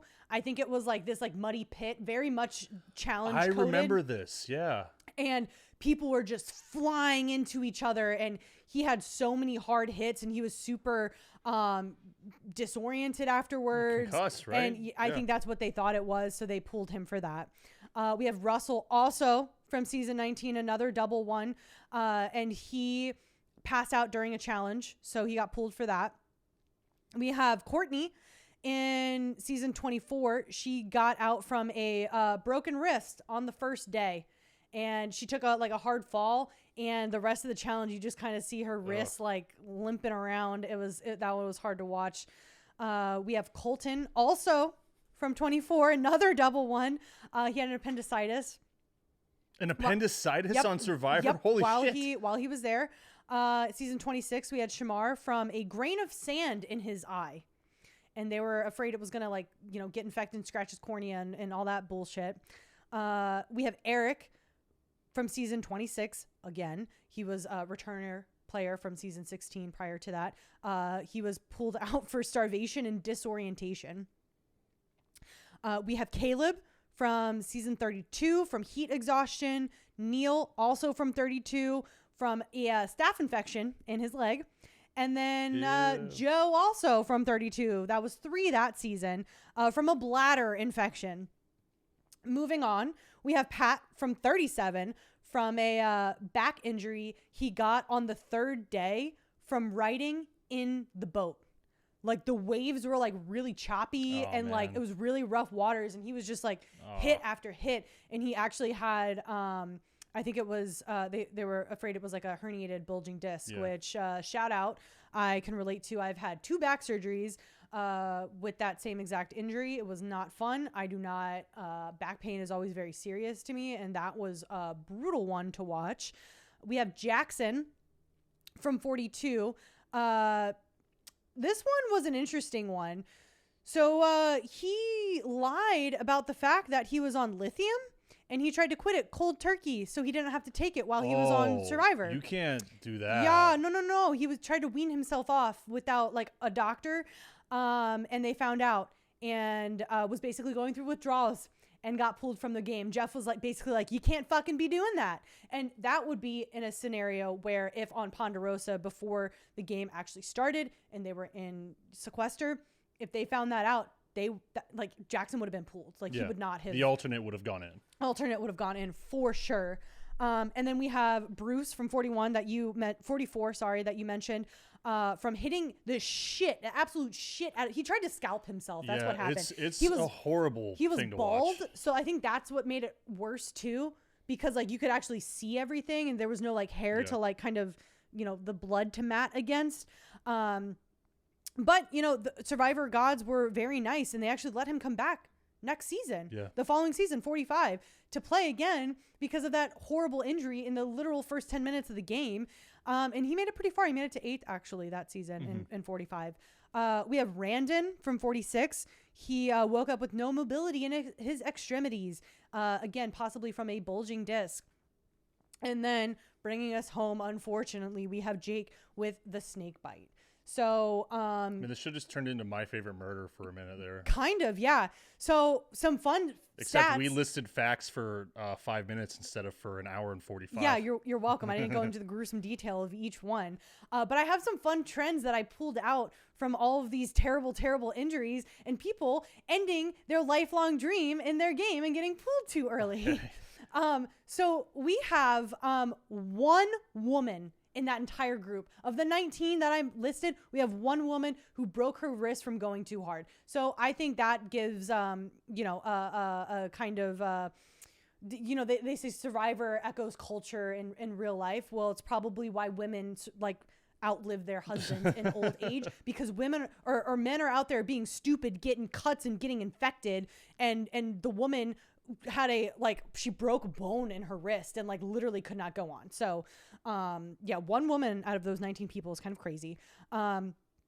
We have multiple in a single season. We have 5 seasons where more than a single person was medically evacuated. We had one of those seasons with 3 people from a single season. That's crazy. And then let's break it down too by The type of injury. So our most popular injury type on Survivor is infection. It is not glamorous. You get a little cut or scrape or bump, and guess what? Now it's oozing and gooey and disgusting, and you might lose a limb, so we need to get you out of there. Then we have blunt bodily injury is what I'm calling it. So like that's fun. Like the hitting of the head, the breaking of the wrist. Like that's like a very physical like thing. And then we have internal body failure is what I'm calling it. So we have 3 from that, and that would be the constipation, the appendicitis, and like the bulging disc. And then just general conditions of island life. I have 3 down for that, which is kind of like the starving, the heat, the just like being out in the elements. So that's a fun, not so fun fact about that. And then oddly enough, people named Bruce should not be going on Survivor because of those 18 people that had to be medically evacuated, 2 of them were named Bruce. Oh man, watch out for Bruce. Yeah, watch out, Bruce. Is there a Bruce embargo on Survivor now? I would be scared to be a Bruce on Survivor with 2 of them being medically evacuated. And then Jake's was the first animal that's evacuation. So that's kind of crazy. Interesting part of all of this is that that's never happened in the 49 seasons, that it's an animal related injury, ailment, whatever you want to call it. So yeah, it's wild. It's good that he's okay, and we did get like a quick photo of him with his kid, like in the in the hospital or whatever. Yeah, so we got I would say Jake's, and I'd say the most recent and the first were probably the like 2 of the most like kind of gruesome, shocking, flying or falling in a fire. Like no, thank you. But again, I think this just really like finding this information and putting it all together. Really, again, I mean, I'm a woman, so like my chances are low according to this list. Sure. A 1 in 19 chance of the medical evacuations. But again, this is why I don't want to play Survivor. Is you look at something like Big Brother, which you get to lounge around and you get the food and the showers and you get a pool and a hot tub and a pool table and all this stuff, and you don't really get a ton of injuries. I think really the only injury that sticks out in my mind is Christmas from Big Brother. She was riding on I think it was Josh's back or someone's back, and she like fell and fucking broke her leg. Jesus. And they were like, all right, get yourself in a cast, get back out there. That's so cool. Yeah, so I love that. She played half the season in a boot basically because she broke her leg. But I'm like, yeah, I don't want the starvation. I don't want to fall in a fire. I don't want to be bit by a snake. I don't want to get a cut so bad that I could get infected. Like I don't want to be constipated, and then that's why I get pulled out. Like that's not. That's just kind of embarrassing. Yeah. Yeah. No thanks. No thanks. It's not a very tough way to go out. Yeah, and of course Jake was on the Gallo Tribe. Yeah. So yeah, talk about cursed. Yeah. I mean, leaves third person out of the game, right behind Annie, right behind Nicole. So we want to sit there and talk about tribe strength. Seriously.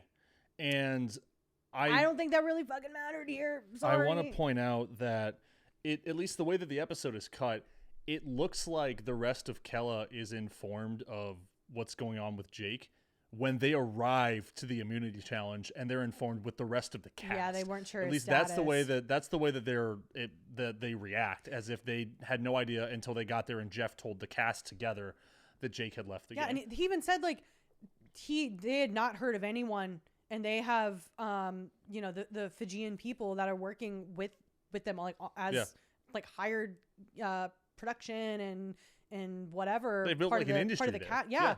There's a Survivor industry there, and they were all like, nah, that's like I've never heard of that happening before. So, and it's not like he was out there swimming in the ocean being like, I'm gonna spearfish for people, and this thing just like came up out of he was just relaxing, getting his feet a little wet in the like. I felt bad for him there. Like that sucks. No, I mean it's a really embarrassing way to go out. The alpha just gets taken out by a snake bite. I mean, right? out of his control. But I mean, the life was sucked out of the rest of that. I'd say room, but they're on like a little floating buoy or whatever. Oh yeah, everyone is devoed. Like it's not just Kella, who obviously is down the worst, but like the rest of the players are all like, fuck. Because you know what that also means to me? If I'm out there, I'm like, well, fuck, that could happen to me too. Yeah. Yeah, absolutely. I'm not going in the water now. Yeah, and they were like, no, like you can go in the water, it's still safe. And I'd be like, I don't know about that. I don't believe you, Jeff. Uncle Jeff. And so what we get out of this, though, and again, production, this was unprecedented. Production didn't know. You gotta roll with the punches. You roll with the punches. So you have adjust your sails, as Sophie says. You have the Keller tribe with Alex, Sophie, and Jeremiah left now. Just the three of them. Guess what? Competitions have to be equal. So now the Uli tribe and the Hinna tribe have to sit out 3 people apiece. You are sitting out a third of your cast, Survivor. And this goes back to my biggest grievance with the new era Survivor is the 3 tribe approach. I don't like it. I don't fucking like it. It's my biggest flaw I see in the game. And I think we see it come out in this scenario that's happening right here. Is you have the Kelly tribe losing 6 challenges in a row. And when you have something that you can't control, like a medical evac that happens, now you're left with 3 people. And guess what? You have to figure it out. Now you have a third of your cast sitting on the sit-out bench. How fucking entertaining is this? Yeah, that's... How interesting is this as a viewer, as a player? Being 6 of you, that's an entire tribe sitting out. Right. We're losing storytelling right now. Absolutely. Like we're losing storytelling in this season because we're only watching X amount of people compete against each other, which means that we're only going to get X amount of people in confessionals talking about their experience playing the challenge, and it leaves you feeling like we're just being kind of robbed of the season. Right, exactly. But if we had 2 tribes, it would help mitigate some of that. And I think the reason that they do it is be like, oh, there's 3 tribes, there's more like stories to follow. Maybe you get a little more intimate experience with these 6 people and these 6 people and these. But I think it takes away from the entirety of the game. So when did they start making it 3 tribes at the beginning of the season versus 2?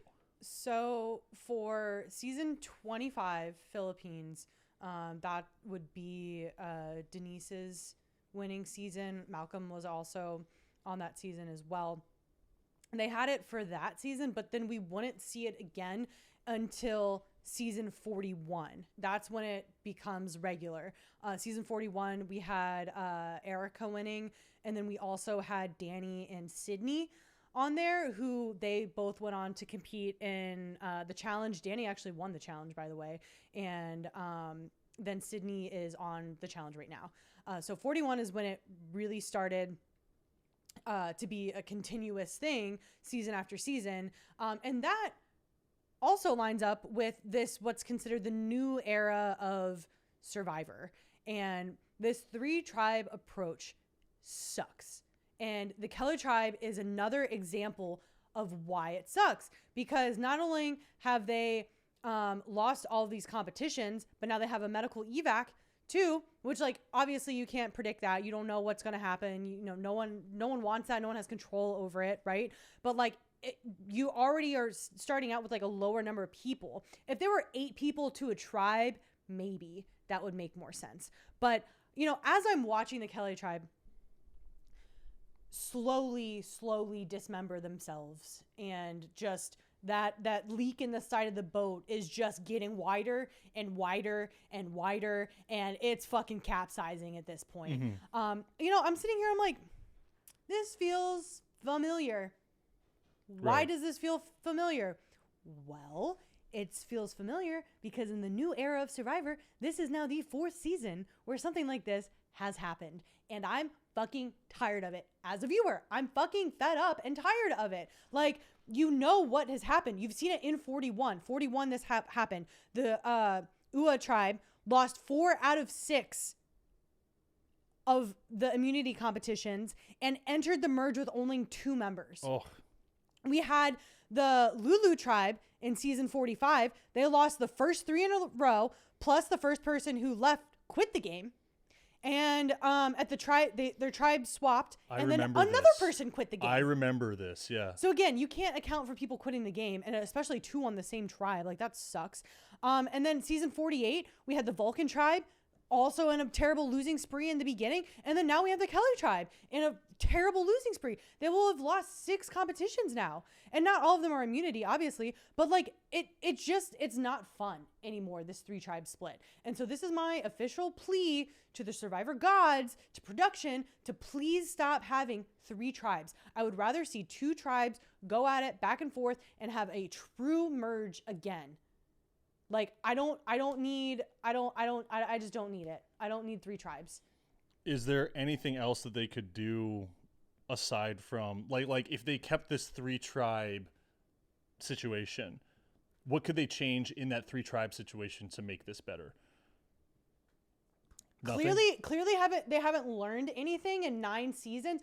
Think about that. 41, 42, 43, 45, 46, 47, half of those seasons, in my opinion, have been flops because you've had one team from the get-go suck ass and continue to suck ass. So it makes it no fun. So yeah, did we get a delay starting our second season of Backdoors and Blindsides here with Survivor? Yes. Did it really matter? Not fucking really. Yeah. Because if someone were to ask me, and obviously I don't know how the rest of the season plays out, but if someone were to ask me, hey, I'm thinking about watching Survivor 49, how should I watch the episodes? I'd be like, watch the first 3 in a row because the same thing happens over and over and over again. Yeah. Like, it's kind of like this unit of just them losing. And I mean, production's probably looking at it like, I don't know, Jake's the biggest guy there, put him on the team, and like all these other people like will piggyback off him. I don't know what their thought is, and I don't know why it's happened 4 times now in the new era of Survivor, but like I think this is a wake-up call, and they really need to go back to the 2 tribe approach, because I think, you know, you have more inter-tribe dynamics.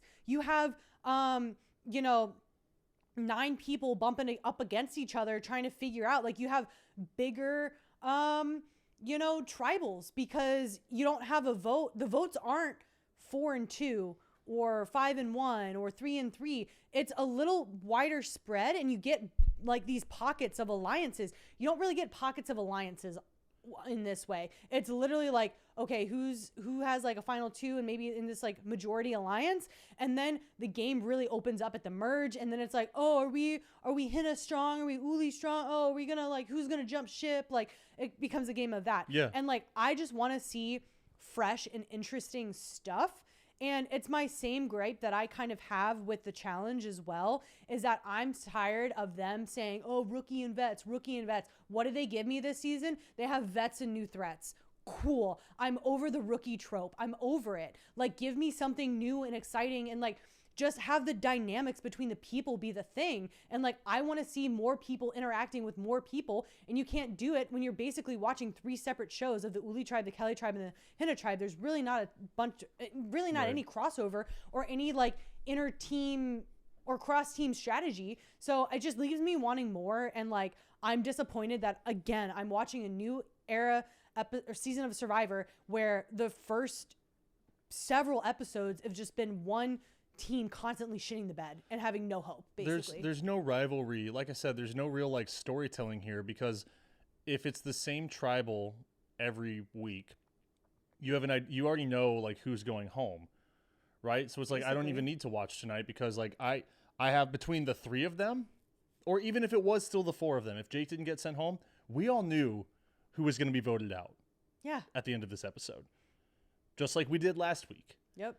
And so if I'm tuning in and I already know how this is going to go, what's the point of like, and I'm not speaking, like, I'm not telling people that they should stop watching Survivor. No, they should watch Survivor along with us. But it just, like, if we're speaking about like the general viewing population, I think they're failing them for that reason. Right. And they being CBS. And I don't think any super mega star, I don't think any show, I don't think anything exists out of critique or outside of criticism. Like, I think it's healthy to have some of that, because it makes the thing better, right? If you have a group of people saying, hey, we don't like the 3 tribe approach, go back to the 2nd tribe, maybe their ratings would go up. Maybe they would have, more interesting dynamics happening again, like old school Survivor. So it leaves me wanting more. I want it to be the best it can be. And I don't think the 3 tribe approach is it. And this is supporting my thesis. The Kelly tribe absolutely eating shit constantly. The streak continues on Backdoors and Blindsides. That streak being, we can't go an episode without attacking CBS. I love but that's the thing. I love CBS. I love I at least love their programming, right? I love Survivor. I love Amazing Race. I love Big Brother. Like, I love all of these shows. I watch it every season, every year. I haven't missed one. I am a die-hard fan. But that's why I can sit here and be like, I know you can do better because you have done better. And you're trying to like be new and interesting, relevant, or whatever. I don't need that as a die-hard Survivor fan. Like, I just get back to the basics. Have the two tribes, have more people on those tribes, and have more interesting stories and pockets and groups of people that start to emerge from those two tribes. It's become so frequent. And here's how we tie this back into what we just watched. This has become such a trend. It's such an expectation in Survivor now that the players who are arriving, because, you know, we tape seasons a year ago, back to back, whatever. Like, some of these people, the people who were on this season may not have seen Kyle's season yet, right? No, Depending on like the production schedule. But it's happened enough that these players can see what's going on. Like, it's why no one wants to kick Kella while they're down. It's why Jawan and the Uli tribe decides to give Hannah the disadvantage instead of them, to fuck over this player instead of Jake or Alex or someone else, because they've seen this pattern as viewers and now as cast members, and they don't like seeing that happen because they know that it could be them, which is why when yet again Kella loses the immunity challenge, it's crickets. It's there's devastating. there's no victory cheer, there's no hugging, there's no high fives. The other Both tribes of these feel teams, terrible for them. Both of these tribes smoked the Kella tribe and then just stood with their heads down. To be fair, could you imagine being on the Kella tribe and that could have been you sitting in the ocean on that beach, just having a nice moment of solitude by yourself? That could have been you. And then you watched it happen. You watched the seriousness of the producers and the medics and the doctors come in and take him away. And then congrats, you're already 2 people down. You're now down a third, and you're going to have to run this challenge right now. It sucks. Like, that's just a bad headspace to be in. So, like, again, they had a disadvantage from the start, no matter who, you know, was on that sit-out bench, or no matter, you know, what news was. Like, they were a disadvantage because they had one of their members ripped away from them in, like, kind of a horrific way. Yeah. Talk about cursed tribe. I mean, the most cursed tribe. And that's what sends them right back into tribal as a 3-piece. Yeah, and it's kind of interesting to watch, and you could see the 3 of them and be like, oh, this is such like an easy scenario, right? Like, you just need to find another person and get someone out. That's not what's happening. There are fucking mind games being played. So everyone knows that Alex has an idol, and you could think of it one of 2 ways. You could think, okay, I'm Alex's ally. We're going to work together, and this is going to kind of be like our idol, right? Or like just a shared power between what's left of the Keller tribe.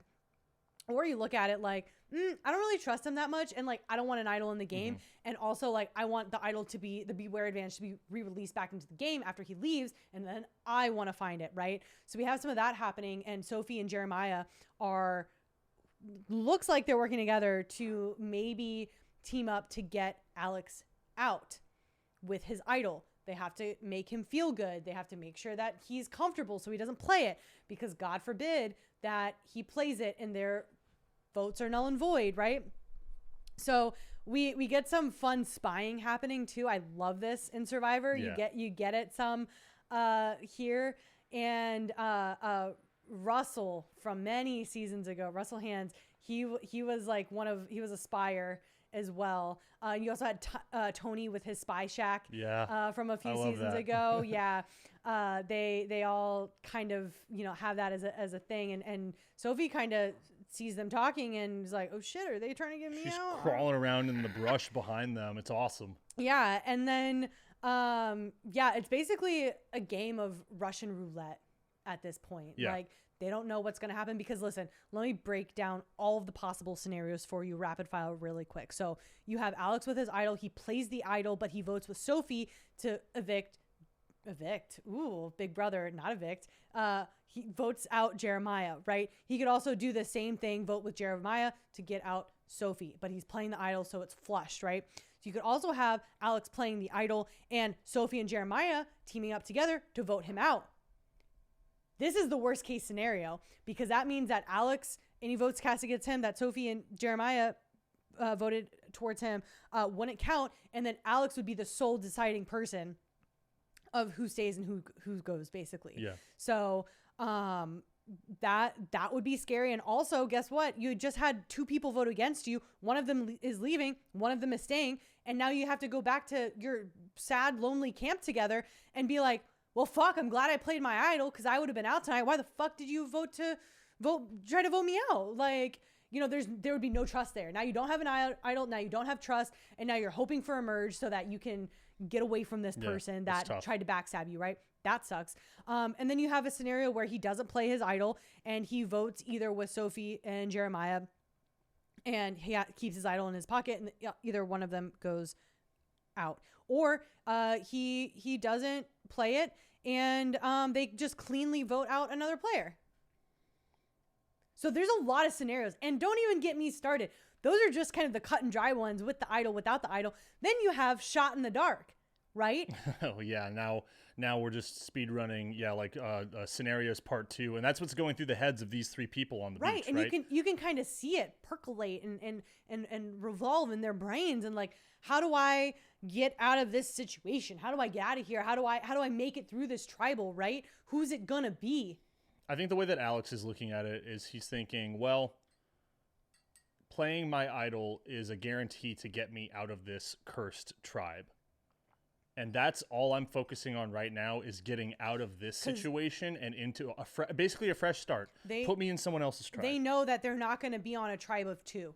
Yeah. They know either they're going to merge or they're going to reshuffle the tribes and we're still going to have 3 tribes, but it's just, you know, different numbers. So I think if you're just playing off of statistics at this point and history, you look at the way that the last 3 days have gone for you in this tribe. You have to. You say, I'm fucking out of here. I'm playing this no matter what. And I think that's what he should, and hopefully he does, tell Sophie is like, look, I just was following the charts at this point, the numbers. Well, because she could be feeling at this point, right? They vote out Jeremiah. Alex plays his idol. Him and Sophie vote out Jeremiah. I think it's smart that he played it because, like, it's down to the nitty gritty. Like, you don't want to go home with an idol in your pocket, especially when you're hinging on literally one person's vote to vote with you. So I think he played the smart move. But then as Sophie, you're like, well, fuck, I guess he didn't trust me because he played the idol. And now we're going into a potential merge situation without an idol. Now we're the losingest tribe, most loserist tribe out there, and we don't have any protection. So, like, that's got to have her feeling like, well, fuck, I guess what I said to you didn't matter. But, like, yeah, she's got to hopefully realize that, like, he was trying to do it just to literally save his ass in case anything sideways happened. Because, right, Jeremiah could have played a shot in the dark. He could have been safe, and then Alex could have gone home, right? So, like, all these scenarios could have happened. So, yeah, crazy run for Kella. Hopefully they disband this tribe, and we don't have to think about it again. And either they rename the tribe if they split up into another 3, or they have all the comp beasts together on the Kella tribe to bring it back. Kill the Kella tribe. Yeah. Kill the name. Just put them somewhere else. Let's start it over. Yeah. This has been a terrible run for anyone with the blue bandana or blue buff. So I say get out. But farewell to Jeremiah. Voted out 2-1. You ate a worm and gagged on a coconut. I'm sorry. And before we wrap up here, we have a new weekly segment to debut. I'll let you take it from here. Yeah, so the kind of structure of Survivor is outwit, outplay, outlast. So we are going to pick a winner every Backdoors and Blindsides episode of who wins the outwit award, outplay, and the outlast award. They can be all by the same person if one person's really cooking and killing it in the episode. But first up, we have outwit. Yeah, and outwit, after much discussion, is going to go to Shannon on the Red Tribe, on the Uli Tribe. Because here's what happened with Shannon this week. Is on the Uli Tribe, Sage, we got Sad Sage, She really feels like she's on the outs. She cites like some like social, like personal history about like how it's kind of affecting her and how she's interpreting the way that like the tribe is moving. Every friend she's ever had is like left her, said, and like, I was like, oh my god. I used to eat lunch in my car, and I'm like, Jesus, I man. was like, on it's the so verge of sad. tears. Like, it's so sad. I'm like, man, like no one should feel this way. Which like, is kind of crazy because if we rewind back to the beginning of this episode, I said like Sage is like one of my favorites, and like I would love to like sit across from her and just have like we could be talking about anything. We could be talking about the solar system. Yeah. And I would want to hear her thoughts on it because she just sounds like a really fun, down to earth, quirky, like interesting person. Yeah. Now collecting the blackheads in a jar is like a little. Listen. I pick at my face. I love a good pimple popping moment, but I'm not collecting it, and like that's kind of where I draw the line. But like I think she's yeah. So what Sage does is she feels close enough to Shannon to pull Shannon aside, and instead of expressing just kind of how she's feeling, like she is on the outs, maybe even sharing some of her like personal history, she just kind of points guns at Savannah. Because as we said before, Savannah has kind of asserted herself as the leader of this group. And I noticed she's always the one to go out and get the immunity idol from Jeff. And at this point, her tribe is sort of like ushering her out. Like, go ahead, Savannah. Like, it seems like it's something that you really want to do. So you go be the one to take it. I would love to hear if that gets brought up in coming weeks, because that's just something that I picked up on right away. But she goes to Shannon and says, hey, I think Savannah needs to be our target, which, again, I think an issue when you don't really have any concern about going to tribal yet. But Shannon is number ones with Savannah. So Shannon immediately realizes, okay, one of the people that is not in our 4 is starting to bring some heat my number 1 and talk some shit. So I'm going to go ahead and just bring this back to my number 1 and further cement our alliance and basically tee up our person to vote out if we have to go to tribal now or in the future. So that's where Shannon outwits Sage and some of the other tribe members as well. So outwit goes to Shannon for this week. Yep. And then we go on to outplay, which I think we have to give it to MC. Yeah. Because she's out there holding these heavy ass puzzle pieces on her back and just killing the competitions. And she finds the beware advantage. She ropes in Steven to have a closer relationship with him. And she's just overall kind of killing it on the Henna tribe. And I think she's like really the shining star on that tribe right now. And really, it was kind of hard. We did have little information with the Uli and Henna tribe because they haven't been to tribal. And everything's just been hunky-dory with them for 3 episodes now. So we don't know where the backstabbing is and the blindsides or whatever. So right now, I think MC is playing, a really strong game with the tribe that she's on. And then Outlast has to go to Sophie. Yeah. She was able to, in this scenario, it was between Sophie and Jeremiah because Alex had an idol and he did play it. So she was able to get in Alex's ear a little bit more and, really cement herself with him. And she was able to outlast Jeremiah, who just didn't have the juice. And he was that 4th member in that alliance, and that continued to his pecking order, and that placement continued to show, unfortunately, until he was voted out. Yeah, and I think it's important to like really break down why she deserves Outlast. I mean, obviously, like no one else has really been in a position where they have to outlast, but Jake leaving gave a chance for like a complete, flip on how this tribe was going to be run. And Alex and Sophie did have, I wouldn't say they didn't have their sights on each other, but they had some side eye going on either side because they were both vying to be Jake's number 1. And Sophie took a look around. Jake's gone. I'm going to align with Alex. I'm going to make sure that we're good. I know he has an idol, and we're going to push Jeremiah out. So there's a couple different ways that could go. I think she very easily could have been like, Jeremiah, we're going to nail Alex, and I'm going to be in charge now. But I think she played it pretty smart, and I give her, the spying. It rocks. Yeah. More of that for the rest of the season, please. Hopefully she continues to be cunning and bring us hopefully just a better situation in any of these other tribes. So, I sincerely hope that this is the last time that we have to address the Kela tribe and we see them go somewhere else next week. Yep, I wholeheartedly agree with that. And that's it for our nearly 4-hour episode. Get fucked, Rogan. Suck it. Well, we had some breaks in No, there. we've been doing this for 4 straight hours. That's an achievement. We had a puppy potty break. We Give had us the morning our show. bathroom break. We had some stuff in here. I'm so sweaty. I've been sitting about a foot and a half from the fire for that long. I told you I could have sat there. I'm dying. So let's wrap it up. Full-length videos on YouTube. So this entire episode will be in video form on YouTube. Follow us on Instagram at Backdoors and Blindsides, as well as X at Backdoor Podcast, Threads at Backdoors and Blindsides, live posting during Survivor, and just be sure to share us with a friend, right? This is a new show that we're covering. I know that there's some crossover with Big Brother and Survivor, but there are people who stay in one lane or the other. Share a reel with a friend. Send them a link to the podcast.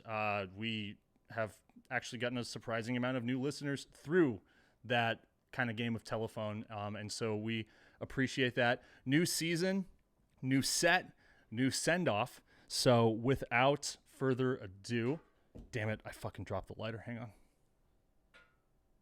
Don't light the mic on fire. We're off to a great start. Coming to you live from inside our living room, I'm Matt. And I'm Meg. The vibe has spoken.